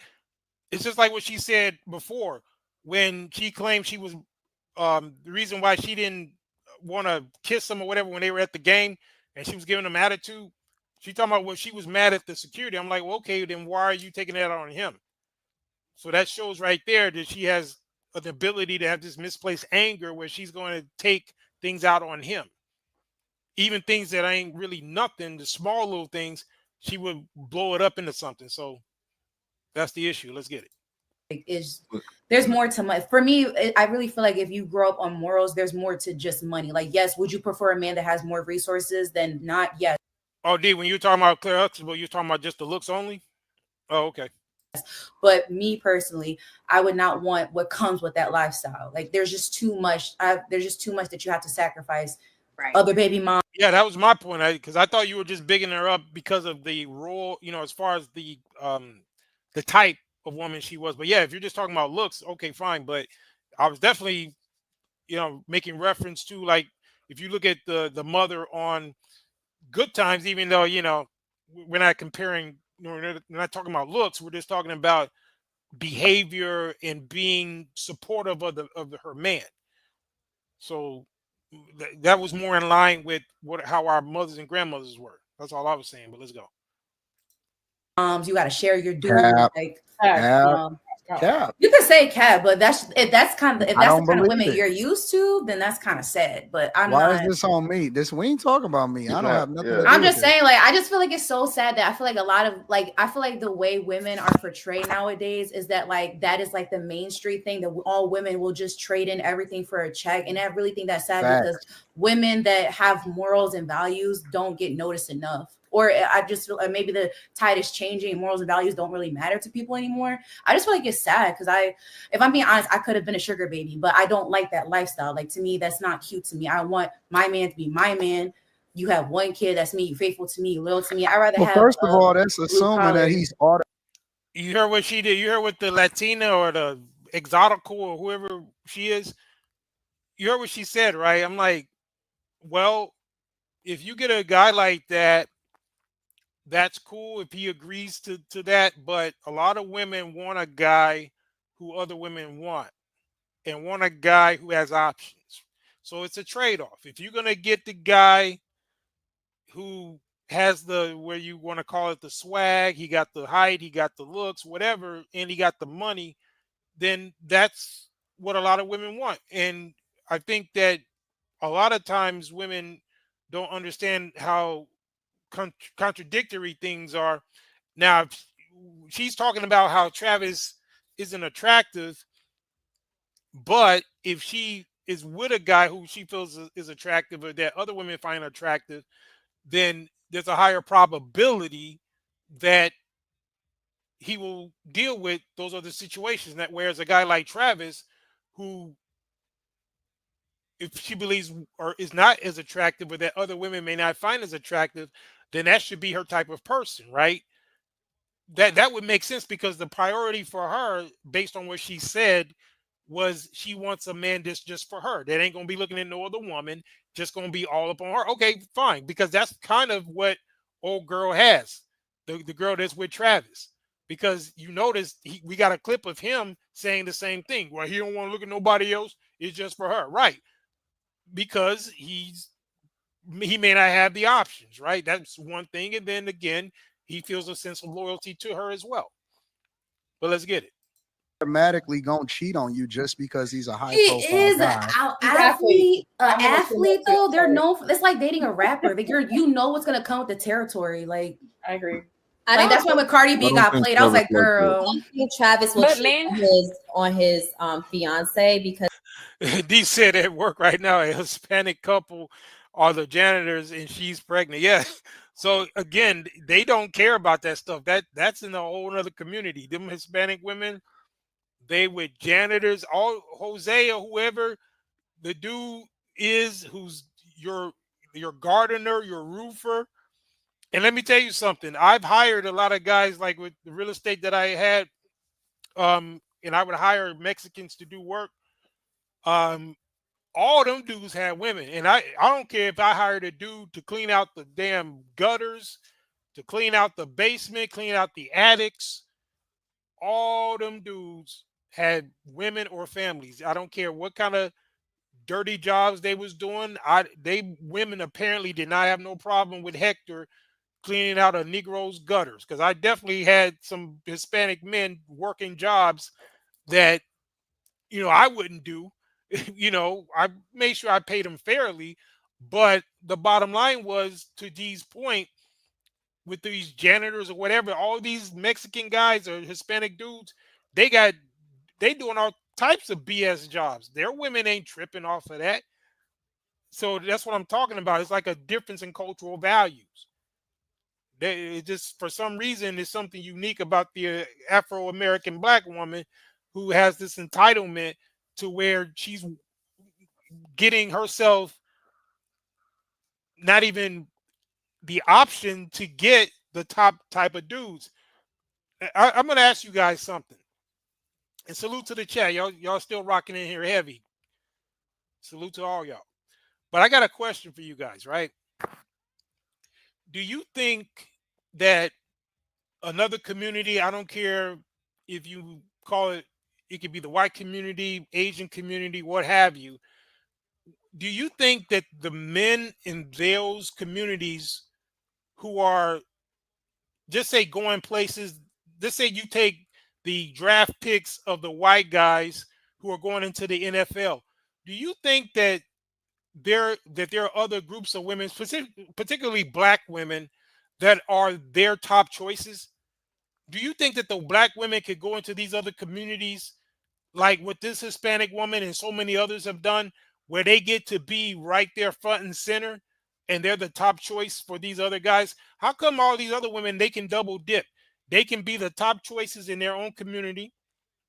So they can, like, if it's a white woman, her and other white women could be the top choice for the white guys, and then they can double dip and still be top choices for the black guys too. Meanwhile, the black women are in a situation where they can't be the top choice for the black guys, and they don't even have the option to go to the other communities. So to me, that's crazy. So not only are these other women exclusively, because I don't care if it's Asian or white or Hispanic, those men that are the top picks, their women are front and center right there for them. And then to the point where even the ones who don't get chosen, they can come over to the black community and still get top billing. It's ridiculous out here. But let's go. He's too p-whipped over her. I do think that because he's in the limelight, I forgot who said it, but she does seem superficial, and when the attention is not on her, that she tends to make some sort of big commotion. Like when he did the signing and she was like, so am I just supposed to sit here all day? I'd have been like, B, you could have stayed your behind at home. Like, I'm here with my fans, with my supporters. You could stay at home. I'm handling business right now. That's what I would have said if I was him. But I don't think that he's going to cheat on her. I think if anything, she may cheat on him, but he will. How old is he? How old is this kid? Probably like 20. Yeah, like I said, King C and Red, I actually met her. She was nice in person too. I think she was low-key kind of flirting with your boy, to be honest. But that's a story for another day. But let's get it. Or something. He's a baby still. Like, y'all be sharing dudes that ain't even on his level. Yeah, that's exactly lovely. But why do so many women feel the need to have such laundry lists of all these expectations, as if they're looking for perfection, right? That's the issue. And like I said before, a lot of men, we may have specific traits that we want. Just say if we have like a list of 5 things, for example. If we come across a woman that has 3 of those 5, we'll say, okay, quote, nobody's perfect, so we'll go with the 3. Or if we come across one that got 4, okay, yeah, we may elect to go with that one over the one that only has 3. What women will do, I'm looking for these 5 things, and that's all I'm looking for. If a dude comes along and he don't have all those things, and he ain't my type. You know what I'm saying? That's the difference, and that's the reason why a lot of them end up missing out on opportunities. But let's get it. I was gonna say. Y'all be sharing regular everyday dudes that ain't even got no money. Yeah. Like, come on, man. If we gonna have Judah Prince said, hell, I done been with a booger wolf before. But to be honest, I think we've all kind of maybe, even if you were young or whatever, you may have been with a woman that that was not necessarily on your level as far as the equivalent of looks for whatever, because it could have been her personality, it could have been anything, right? So I think a lot of times as men, we're a lot more lenient when it comes to our requirements, because again, we have preferences, but there's always a possibility that we can overlook certain things based on that particular woman. I think women are not as flexible. I think they're more rigid when they, especially these modern women. Now, back in the day, I don't think women were that rigid or superficial, but now I think they are. And then King said, because you're tall, Knight Rider. You know, I'm not even gonna lie. I know that I've gotten some advantages for that, but at the end of the day, as I mentioned, I still feel that that's a stupid thing for women. Because I know, for example, there may have been women looking at me that there may have been another guy who was maybe shorter than me, but probably was better for her than me. I've seen it. I'm like, I'm not even into you like that. This other dude really likes you. That's your person. He gonna be better to you than me, right? I can admit that I'm not the man for you, right? But there's women who will still give attention to a guy because, and just like this woman, and to Judah Prince's point, I don't know if you noticed Judah Prince, but old girl was basically in another guy's DM or on his Instagram, sending him heart emojis. It's this other NBA player, and she did this recently, and then she tried to delete it, but then because she's so game goofy that she don't realize that the whole world's looking at her, so every little thing she's doing, people are taking screenshots. So she tried to delete it, but somebody got the screenshot. I meant to, bring it to you guys so you can see it, but she pretty much was in some other dude's Instagram leaving heart emojis. So that's another reason why I'm saying that she's moving kind of funny, right? And then Lovely says narcissists always ruin celebrity movements or celebratory movements. When you're happy, they're angry. When you're angry, they're happy. I think you said they're very calculating. Oh yeah, that's definitely her move. I could just tell by how she's moving. She's just, I think she's setting them up for something to come later. But I think we're all gonna find out. But let's get it. Real conversation. We're gonna have a real conversation. I know everybody's standards is sky high, and everybody is on top of it and all of that. I get it. You know what I'm saying? We got images to keep up for the internet, but if we gonna just keep it 100 and be real, what are you talking about? Y'all be sharing dudes anyway. You sharing John. You're a damn fool, King Seeing Red. I can see Knight Rider being snatched up by Alice the Goop. Popeye. You're a damn fool. That Judah Prince says, yeah, I've heard several sources say that was AI generated or photoshopped, and it was. Now, Judah Prince, how do you know that? You said it was AI generated. I don't know. I mean, she's moving kind of funny even without that. I don't know if you came in at the beginning, but we showed a video where she was all up on the SoundCloud rapper, which that was posted 3 years ago. Meanwhile, she allegedly was with Travis for 5 years. So I don't know what was going on with that.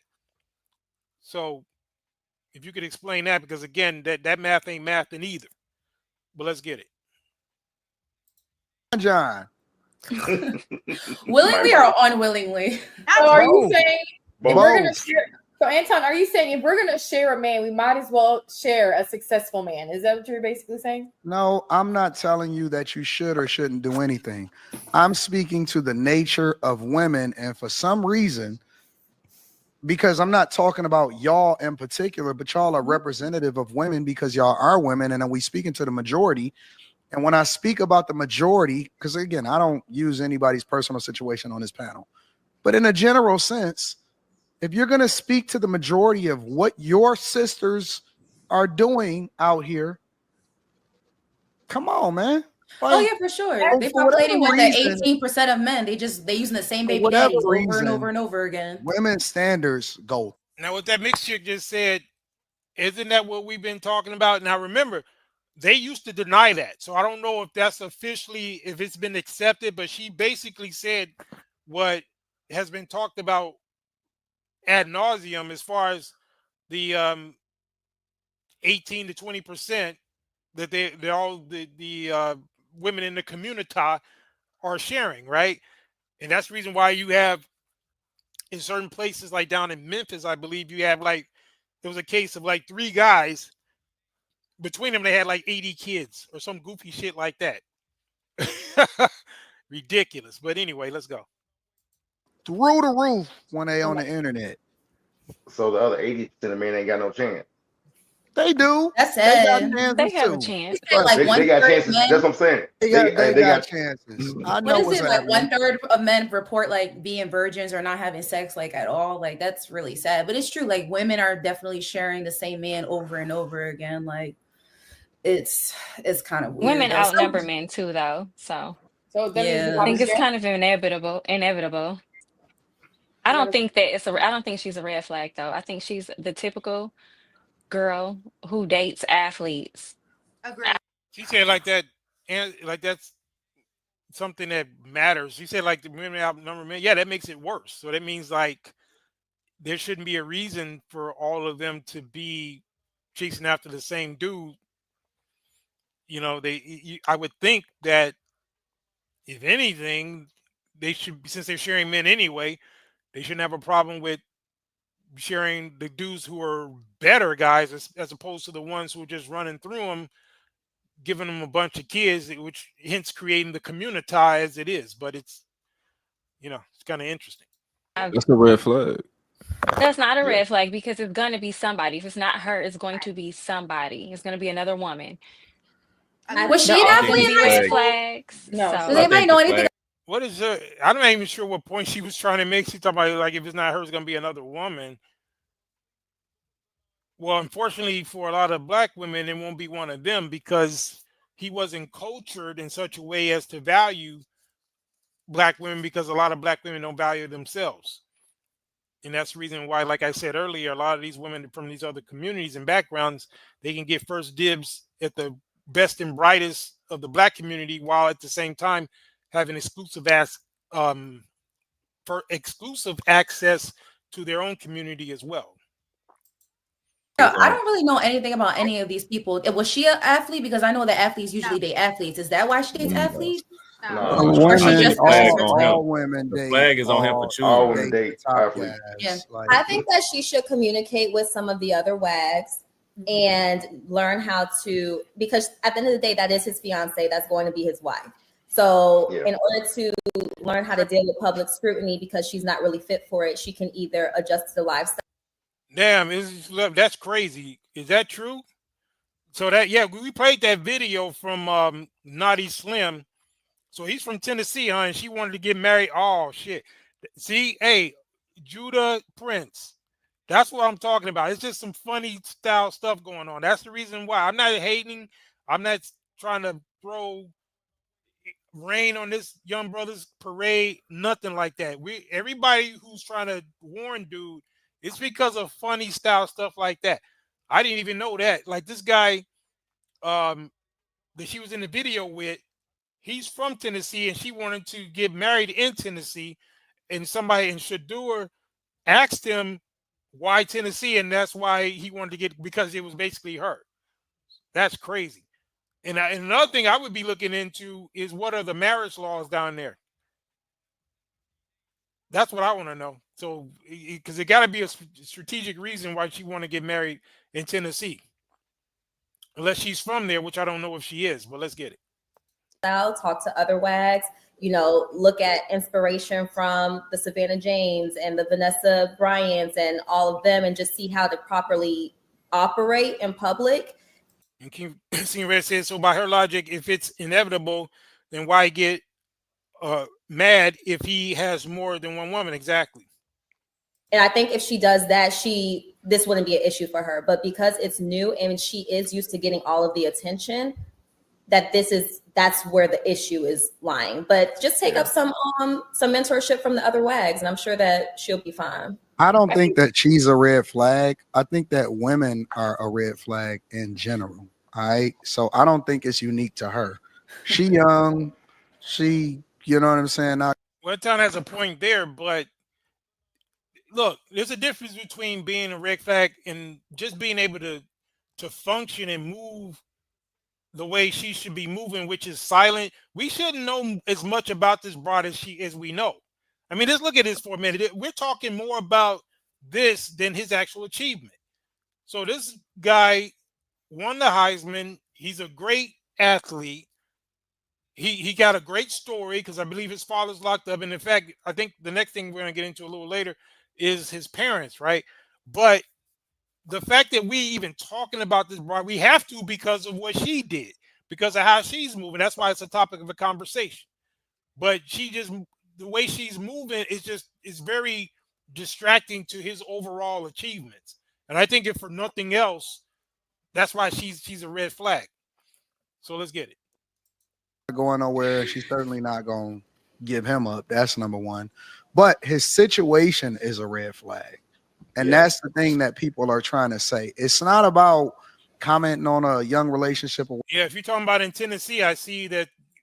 Okay, then that further proves the point that she's moving very weird to, for her to just be in his corner. And again, I'm not saying that she has absolutely no feelings for him, but she's definitely creating plausible deniability or backdoors so that she can kind of exit stage left when things start going down. Because we ain't even talking about the fact that he could get injured. Something could happen, right? So it's a whole lot of things that could go down. Now, she might stick with him for a minute, but I think she's going to make sure that she secured the bag either through a child or something before it's all said and done. Whatever. It's that we've seen this play out too many times. Is he in love? Absolutely. Is he a very, very intelligent, smart guy? If you've ever seen him communicate, if you've seen him talk, if you've watched his show or anything like that, he is incredibly smart. He is incredibly intelligent. He's situationally aware. If you listen to how he, is planning his life out and what he does and stuff like that, he's a King Surrey, you gotta put yourself in timeout. You keep on. King Surrey, a damn fool. Very good guy. This is not the reason I think that people care so much about him is because he's not a trash dude. Like, he's not arrogant. He's not, you know what I'm saying, one of those type of people. He's just and Judah Prince, the reason why they did that was because of how she was acting. That was the thing. Because I guess you're talking about when she claimed she was mad at the security and she was basically giving him the attitude. So if she had just hugged up on him the way a woman should, if you having some type of emotional issue with a whole nother dude, instead of taking it out on your man, then why don't you just show him some love the way people would expect? But instead, she was giving him the attitude, and that's the reason why people took notice. And then everything else, now she's under the microscope, and now everybody looking at all this other stuff, like when she was at the award show and Coach Prime had to nod her on the shoulder or whatever to get her to stand up, and how she was the first to sit down and all that kind of stuff. So now it's just creating a trail, and people just picking up on it because of all this little shit that she's been doing. So that's the point. A humble guy that seems like a really nice guy that's green. And he's green because that's what men do. We are green for the women that we love. We overlook red flags as far as the situation. We make adjustments. And so what I'm saying is that love is not enough and that he has to protect himself. I'm not saying that he shouldn't be in a relationship. I'm not even saying that she's not a good person. But what I am saying is that with his trajectory, he has to be very, very careful. He has to protect himself, and he has to have people around him. Yeah, Judah Prince says, you're right, but we don't know the context of that situation. They painted that narrative. That's all I'm saying, brother. No, I see you, bro. I mean, I get it, but even out of her own mouth, she claimed that when she gave her explanation about why she was mad, she said out her mouth that it was because the security was letting people in and they were not letting the family in, or she had a hard time getting in, so she was mad at the security. But when he went to embrace her because of his achievement, she giving him the attitude. So that's all I'm saying. It's like it just seems kind of off. We got Swag in the building. So Louis says, y'all didn't pay attention. The meet and greet. She got mad after Travis took that picture with the black woman. Oh yeah, I saw that. We actually we played that clip, but I do know what you're talking about, Swag. I did see that on another clip. That's when she started acting crazy, was when he took that picture with the black woman, which is to my point earlier. She understands what should be her competition, even though she probably ain't got nothing to worry about when it comes to black women, because Travis has probably already been cultured to not want black women. But in her mind, she's thinking that still may be her chief competition. So she's going to be hyper vigilant or hypersensitive whenever a black woman comes around. Maybe that's one of the reasons why she got this little rule that when they're at a restaurant, if it's a woman waitress, then she got to talk to the waitress. She don't even want dude to be talking to a waitress, because a lot of times they may go to restaurants where you may have a black woman as a waitress. You feel me? So that's probably the reason why she's got all these goofy ass requirements, is because she in her mind feels like there's some black woman that is going to eventually catch his eye, and she feels like she may have a disadvantage. So it's kind of crazy. That is going to tell him the truth and not tell him what he wants to hear. He got to protect himself, because who he is today is not who he's going to be 10 years from now, and who she's going to be 10 years from now. And that's, you know what, King and Ray, you remind me. I think I need to mod you up. I thought you was a mod already. Yeah, I might have to mod you up, bro. Because how am I going to have you block yourself if you ain't even modded? So we're going to have to fix that.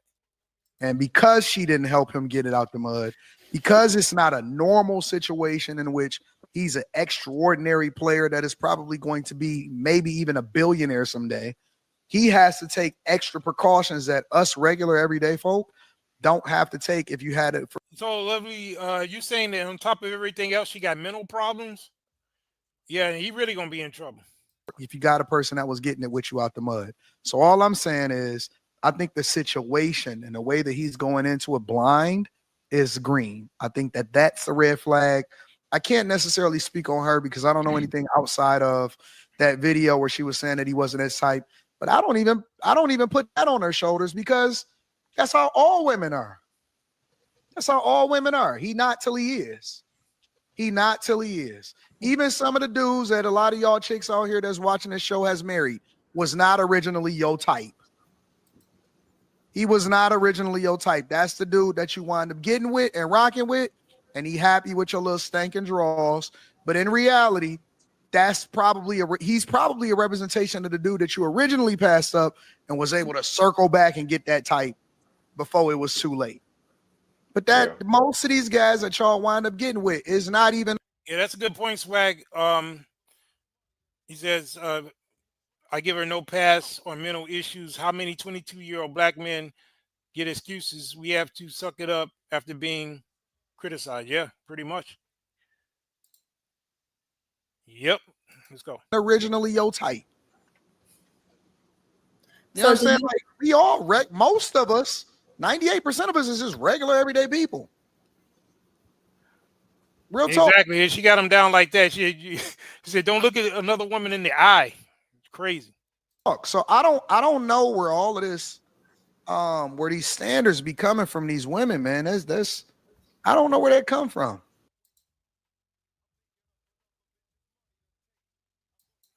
Yeah, so I wanted you guys to see that in its entirety, because that to me speaks volumes about the particular situation and how bad it is. So shout out to Anton. You know, I rock with Anton, so I know he ain't got no problem with me using this clip.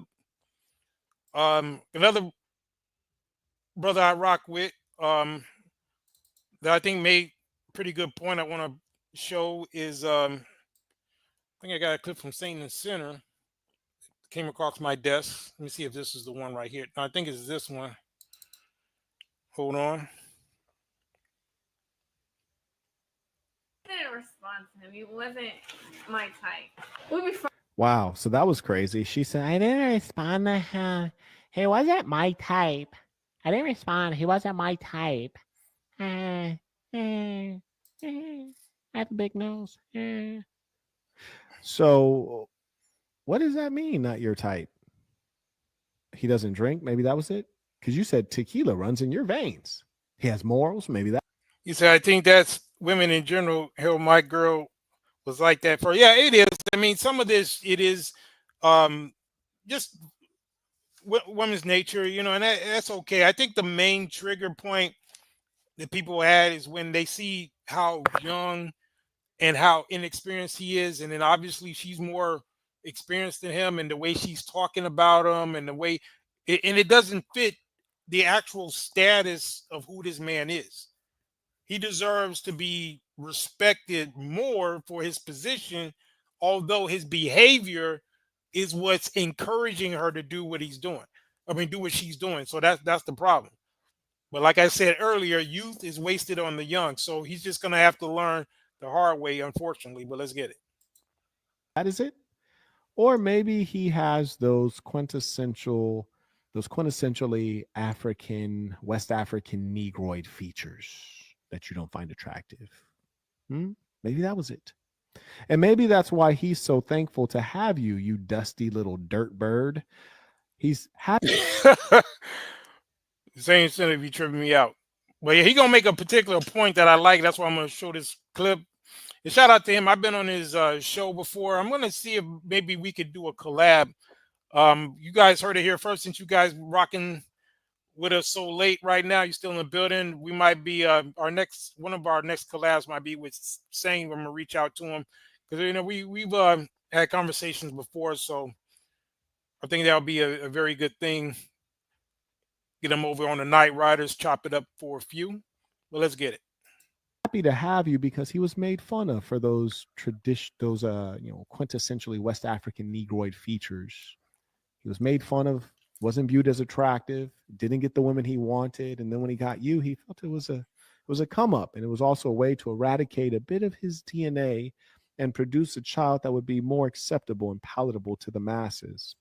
Now, he makes a very interesting point, and that kind of circles back to some of the stuff that we talk about over here as far as this whole thing with the unambiguous black women versus the exoticals. Now, here's the deal. When you have, like what he said, where you have a community of people, in this case, black people, right, who have a certain phenotype. Now, you know, there's admixtures and, you know, different shades of people and all that. But every other group of people has some type of standard whereby their features can be preferred. I don't care, you know, that's why white people have their blonde hair, blue-eyed, right? Because that's one of the traits that they produce almost exclusively, although you do have genetic mutations where you can get black people with the similar traits, like I mentioned before, albinos and all that. But you have within them a homegrown standard. Black people, just like with the one drop rule, are the only people that are still holding on to standards and rules that have been imposed on them from outside groups and creating this self-hate to where you will produce a guy like Travis, where the black people themselves, who should be embracing him and his natural Negroid features, that should be a part of the black community standards, such as just like with the hair thing. We pointed out the fact that black women spend billions of dollars enriching another group of people to look like them, when in reality, those other groups of people want attributes that black people have. That's why they get surgeries to get their lips bigger. There's even, I'm going to give you a little sneak peek of a show we're going to be working on. There's a whole thing in Asia. I don't know if I should even drop it because a lot of people like to ear hustle and take our ideas. But anyway, we're going to do a show about how a lot of these Asian women are getting Negro hair.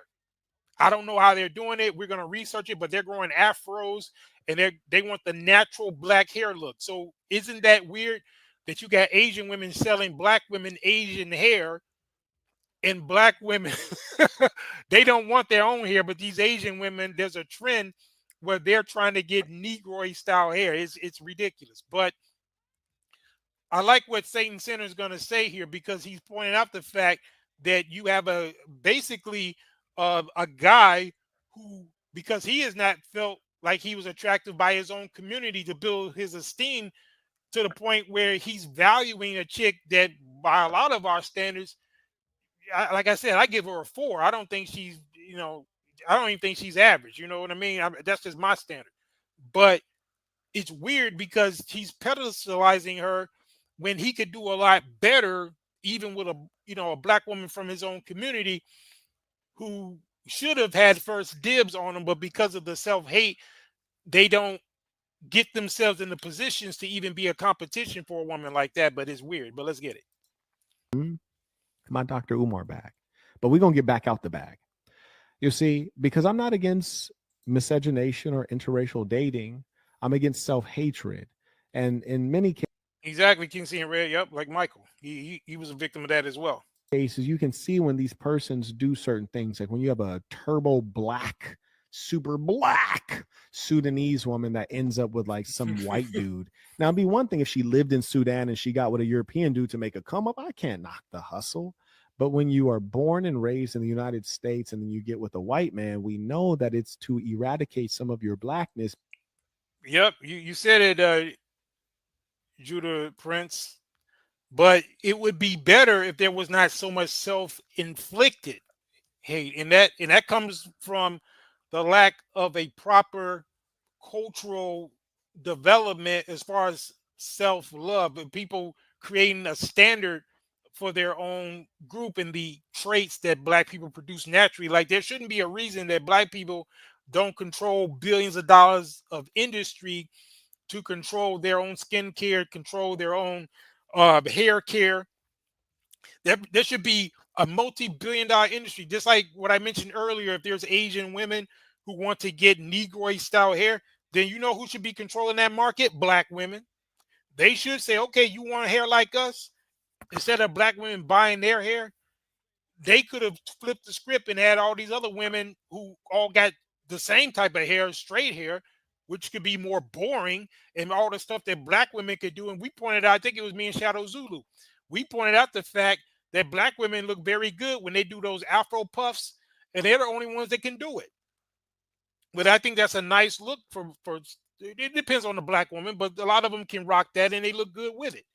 But other groups of women can't do that. And if they want to try to get their hair texture in a way that they could do hairstyles like that, they should have to go to black women. Black women should control the market when it comes to hair. They should control the market. They should not be paying Asians or nobody else billions of dollars to try to get their hair when they could use the hair that grows out of their scalp and figure out something to do with it and then create it and make it so fly, because, black women always point out how they're trendsetters and how all these other women want to be like them. Okay, then why don't you have them wanting to be like you as far as your hair? Why can't you create a whole industry of you benefiting from your own natural phenotype instead of creating self-hate and creating all these other products that are killing you, such as bleaching, because you don't understand the value of your own melanin when there's other people who wish they had it. And it's crazy. But again, all of this stuff kind of goes full circle, where you would create an environment where Negroes don't like their own natural phenotype to the point where they want to call a young man like Travis unattractive when he just basically has Negroid features. So what exactly is it that they're calling unattractive? They're calling Negroid features unattractive. But let's get it. Because you were made fun of. And ironically, you weren't made fun of by the whites. You were made fun of by your own people, the black people, who are an ignorant, lost people. You see, when you deal with persons such as a Dr. Umar, he uses magical oversimplifications that appeal to the ignorant masses. It makes sense only to the mind that cannot make sense of things. You see, so there's nothing much wrong with interracial dating when you're not doing it for the driving force of eradicating your own DNA. If you find true love or you find someone that's on your program or someone that's attractive, carry on. But you have these nappy-headed black girls that have been insulted for having kinky hair, and they hate the self, and they're trying to eradicate the self such that their children would look better and have good hair. And that is truly sad, you see. Like me personally, I love black women. It just turns out that black women don't love black women. So when I see them, they're imitations of white women. Exactly. And haven't we pointed that out before, right? And just like when I had to check some ladies who were claiming that black men hate natural hair.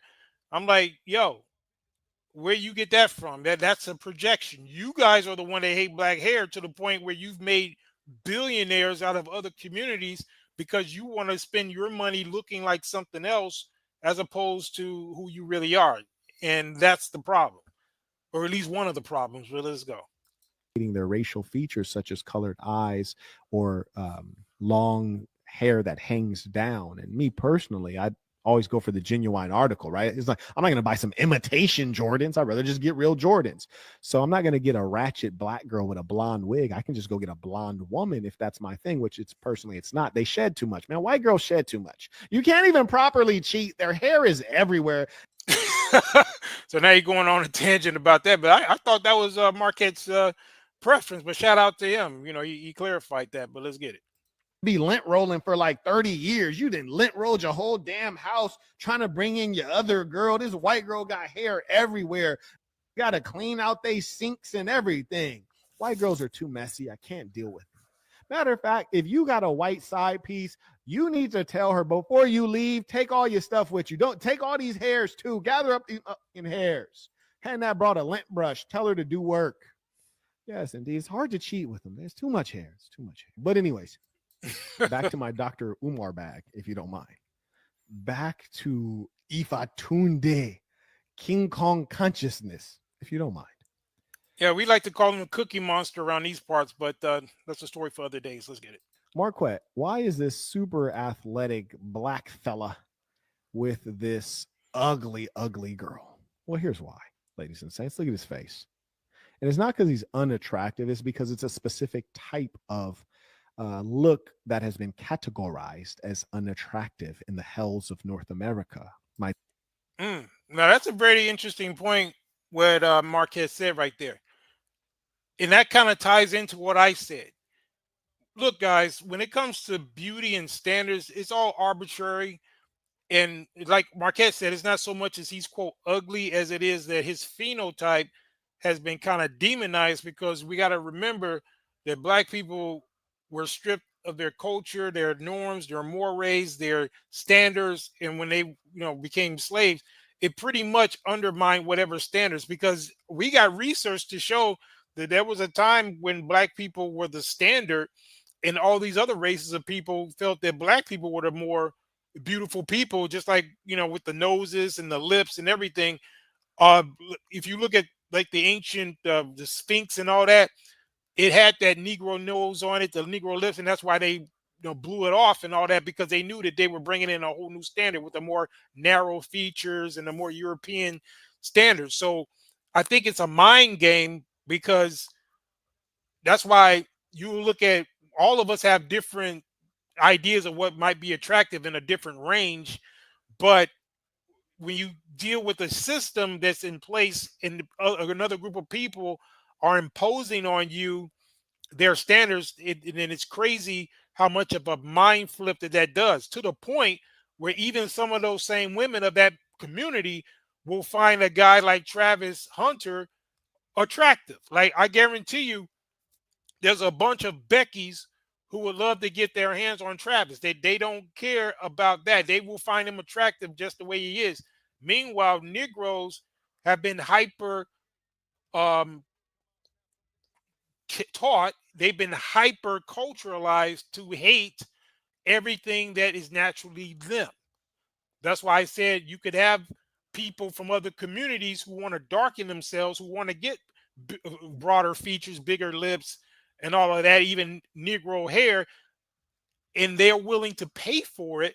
Meanwhile, the Negroes who actually have these natural traits are trying to run from it as soon as possible.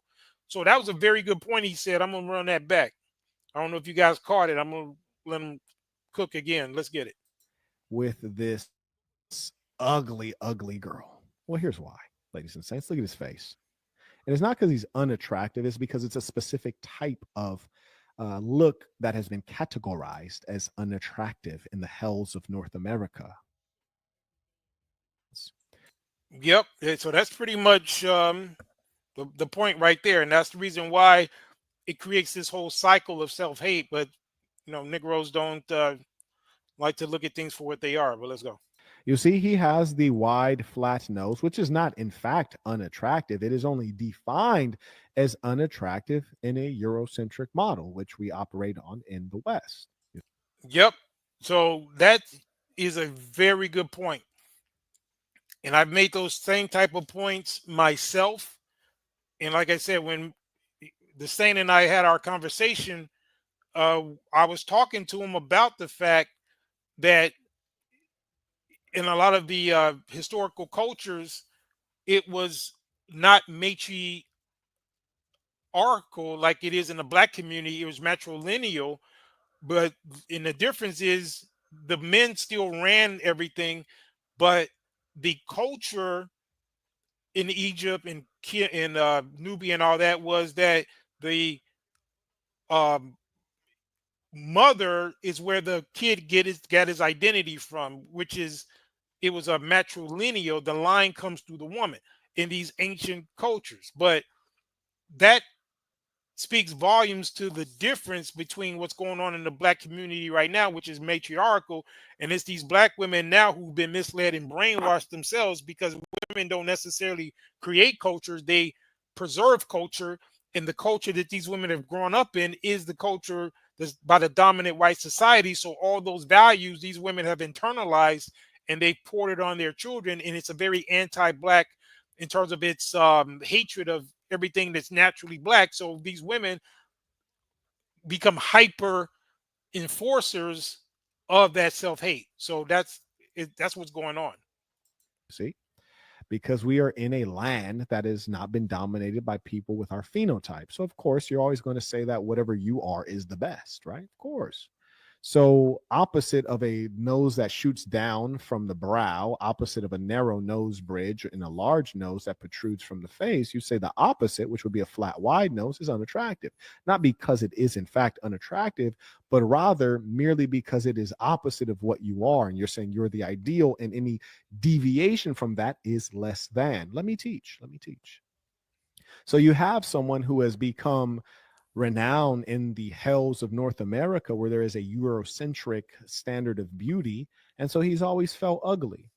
And in seeking to feel better and also to attain something, he gets this little Caucasian scraggler who is butt ugly herself, but has the DNA that can rid him of his childhood woes. And for that, he cherishes her. And he also didn't get the play that he wanted when he was a young ball. So he cherishes her. You can't tell him anything. Yeah, that's the point I'm making too. For all the good advice that he's been getting, he's not going to listen to any of it. What he's going to do is go on with this whole thing. He's going to probably even wind up knocking her up, and he's going to end up in the bad situation that we all know he's going to get into. And it's unfortunate, but again, he's going to have to see it for himself. Right? So those are that's the racial psychology that has driven him to this outcome. Huh? Yes. Now, let me get out of the Dr. Umar bag. Here's the funny thing. You'll see that all of the pro-blacks, they're the same blacks that made fun of the other blacks when they were young. You hear black women say, like, you guys say you like natural hair, but y'all was making fun of us when we were young. And, saying we was bald head. And it's so true. Not me. I always loved natural hair my whole life. As I said, you can track back. Yeah. And I agree with him there as well. And here's the thing. It just depends on how you were raised. I think I've told this before. I told a quick story.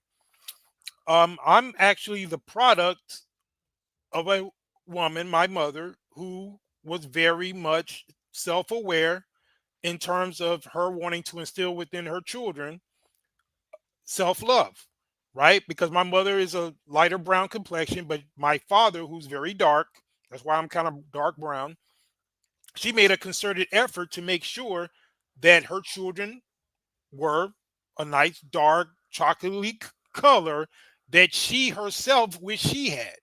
And I was always brought up believing that my skin was beautiful and that everything about who I was good in terms of that was a natural thing. And I think that that is what more black children should have had. And that's the reason why I think the way I do. I think maybe that may have been Marquette's upbringing. I don't know.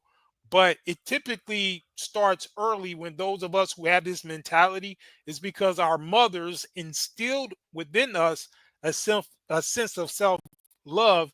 Because even my own mom, one of the things that she used to tell me and my siblings was that she wished her skin tone was more like ours. Because like I said, she wasn't like light bright, but she was a light brown complexion, right? But my father was very dark. So my mom made a concerted effort to make sure she wanted her children to be darker, and she wanted her children to have pride in who they were. So that starts at home, and that's the power that a mother can have in terms of influencing the value system of her children. But let's get it. I've always been the same man. I always loved natural hair. I always respected and appreciated blackness because I understood it. I understood it. Most of you are black. You don't even know what that means. Word. You don't know what a melanocyte is. You don't know the value that melanin has. You don't know that even whites have melanin. You know nothing. And they do. They have a different type of melanin, but yeah, he's right about that. Let's go. Thing of what you are, be it your history or understanding yourself as a being on a biological and scientific level, which is why it's so easy to hate yourself.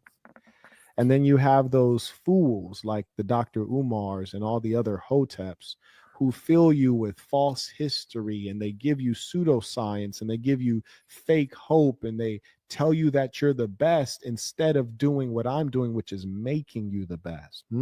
They say you're the best, which is a lie, but I'm trying to make you the best, which requires the truth, requires conditioning, training, education. I talk health, wealth, relationships. The biggest issue for the blacks has been money. Yeah, you're right about that, Judah. And, I think you may be new around here, but we definitely go deep on that as far as who we really are and all of that. And I can tell by your name, you know a few things. So, yeah, we do that because a lot of our audience may not understand when we go too deep. And that's why I said that certain conversations we're going to have on other platforms, because I got to make it general for a lot of the people. I don't want to talk too much over people's head, but I feel what you're saying. But we have to use black just as a point of reference because that's what people know, right? But I feel what you're saying. Believe me. Let's get it. So why are we always talking about racism and all this other stuff? No, how about we talk about how you rascals can be competent and we appreciate that, bro, and welcome aboard. I think you'll like it here. Let's go. Get gainful employment. How about we talk about that for you rascals? But anyways, point is this. Brody is an ugly N-word. He's an ugly N-word, hard R. And this Ninja Turtle looking fella. So this is see Marquette. I like Marquette, but you never know what you're going to get with him. So he said all that stuff, and then he going into his roast bag. So anyway, that's a subject for another video. He just gonna start going in, but anyway, he's funny to me. But yeah, so the thing about it is, you guys, we just got to make sure that we're clear about what's going on here. We have differences of opinion, but at the end of the day, it's bigger than him. It really is. So to that point, I'm gonna play a little bit about his parents. First, I'm gonna show his father, because I think his father's incarcerated. And this is a little touching clip of him kind of reacting to Travis's, I believe it's his acceptance speech of when he got the Heisman. But I'm going to play this clip. So let's get it. Let it go. Yeah.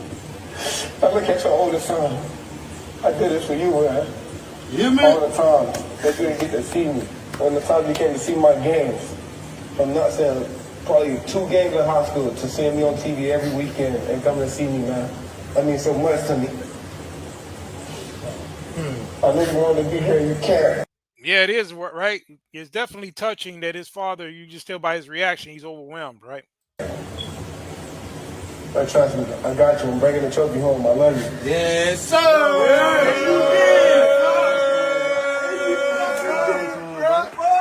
talking about? That last name is stuck in the world forever, baby. Told you I was going to bring that shit home, bro. Move away from Florida to Georgia. I thank y'all so much, Coach Fire. I appreciate you. Yeah, so that was just a nice clip. I think we should play just to kind of humanize this situation, because we're talking about all this other stuff, but the bottom line is he's a blessed young man. He's successful. He's doing it for his father. I'm glad that there's still some type of rapport between him and his father, and I think that's a good thing. So I'm going to play a little bit about his mom as well. I don't know if any of you guys have seen his mom, but here's his mom right here. I'm going to play that. We're going to talk a little bit about it. And as you hear his name called, the tears start to fall. What did you think when they called his name? They finally realized what I already knew. What is that? That he's him. Really, Judah Prince, you know, that might be an interesting topic. So if you ever want to come on a panel to talk about that, I think at some point, maybe next year, I might have to do a subject on that, because I think that's a big topic. A lot of people are dealing with that. So yeah, I hope you are getting whatever counseling or support that you need for that situation, or that you got it when you're growing up, because I'm sure that was a hard thing to deal with growing up. So yeah. He's always been him, with or without a trophy. He's still Heisman. He's more than, he just brought the value that people needed to see him as a person. Now, obviously, we see his mom, you know, she's rocking the weave and all of that. So we know, same story. So evidently, he was instilled with a sense of value that so many men of this generation are, that the women of the community value this particular look right here. So we've seen this before. Never give up your dreams, regardless of how far you feel like you're not there yet. There's always a way out. As long as you continue to push and press, then the rest is history. As long as you continue to put God first, if you keep him ahead, then everything else from the top will follow. So just make sure that you just continue to put God first.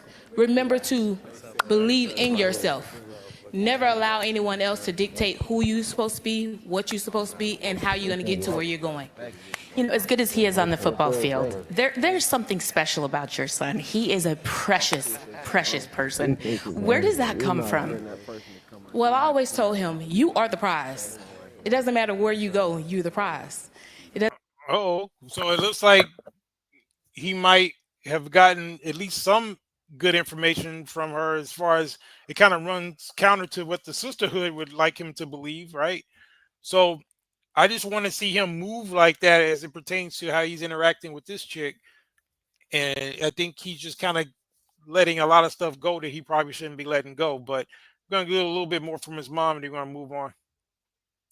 Doesn't matter what the school is, you're the prize. You bring value. You are him. You're gifted. So use your gifts, not just for you, but people that's around you, people that need something to see. We come from an area that is pretty rough. It was pretty rough. But that doesn't dictate that you cannot be who you are. You cannot be the star. Look where he is now. Just think about it. If he stopped then, where could he, just imagine. So we're thankful that he's able to just continue to press and and block out all the noise. The noise doesn't matter, because you know who you are as a person. Once you find out who you are, you're going to continue to do what you do. And he's always been this goofy person. Even when he's supposed to be serious, he's never serious. Even when he's in trouble, he's still never serious. So it's like, I love the person that he is, but I'm also grateful that because what they said was my biggest mistake turned out to be the biggest blessing. So yeah, now I wanted you guys to pay attention to something, because I think at one point, I think his mom is saying that when people told her that he was a mistake, like, I guess he was not planned. So, and then the relationship between her and his father, I'm not sure how tumultuous it was, but I think he ended up, he was locked up. So apparently she didn't mind dealing with dudes who was in a certain type of lifestyle. So again, it just kind of is the same old story. We see a lot of women. Now, he just so happens that things worked out as far as him having athletic ability, but we've seen so many situations where there's been failures between, you know, these parents and these women choosing the wrong type of men and then being a oops baby and all that kind of stuff. But sometimes it works out. Let's get it. And then Isn't She Lovely says they had him in high school. Yeah, I did hear that she actually felt that he was a oops baby, essentially, that he was a mistake. But again, sometimes it works out. And for them, I'm sure they're glad they kept him. And Judah Prince says, I wonder what kind of values his girl grandmother and mother instilled in with her. That's a good question. That's definitely something that I would imagine the way she's moving, they probably trained her to get the bag. That's probably what it was. Yeah, but anyway, yeah, we're gonna wrap up because I appreciate you guys. You guys been rocking for the whole show, heavy participating. Salute. Well, I think her mother's black, I think, but I think her father's Hispanic, from what I saw. Yeah. So anyway, appreciate you guys. I think that's pretty much it. I had a few other clips, but I'll save those for another broadcast. I was gonna just throw a few little interesting tidbits in here, but I think I said pretty much what I wanted to say on this subject. You guys made some excellent points as well. Appreciate everybody that was in the chat, rocking it out. Everybody's in the background just listening. A lot of you guys rock to us with us for the full broadcast, which is cool. I appreciate you. Thank you. Feel free to like and share all that good stuff. We're going to be back same Night Riders time, same Night Riders channel, and we're going to end the way we always do. We're not just a broadcast. We're a squadcast. There's a very big difference. Mission complete. Over and out.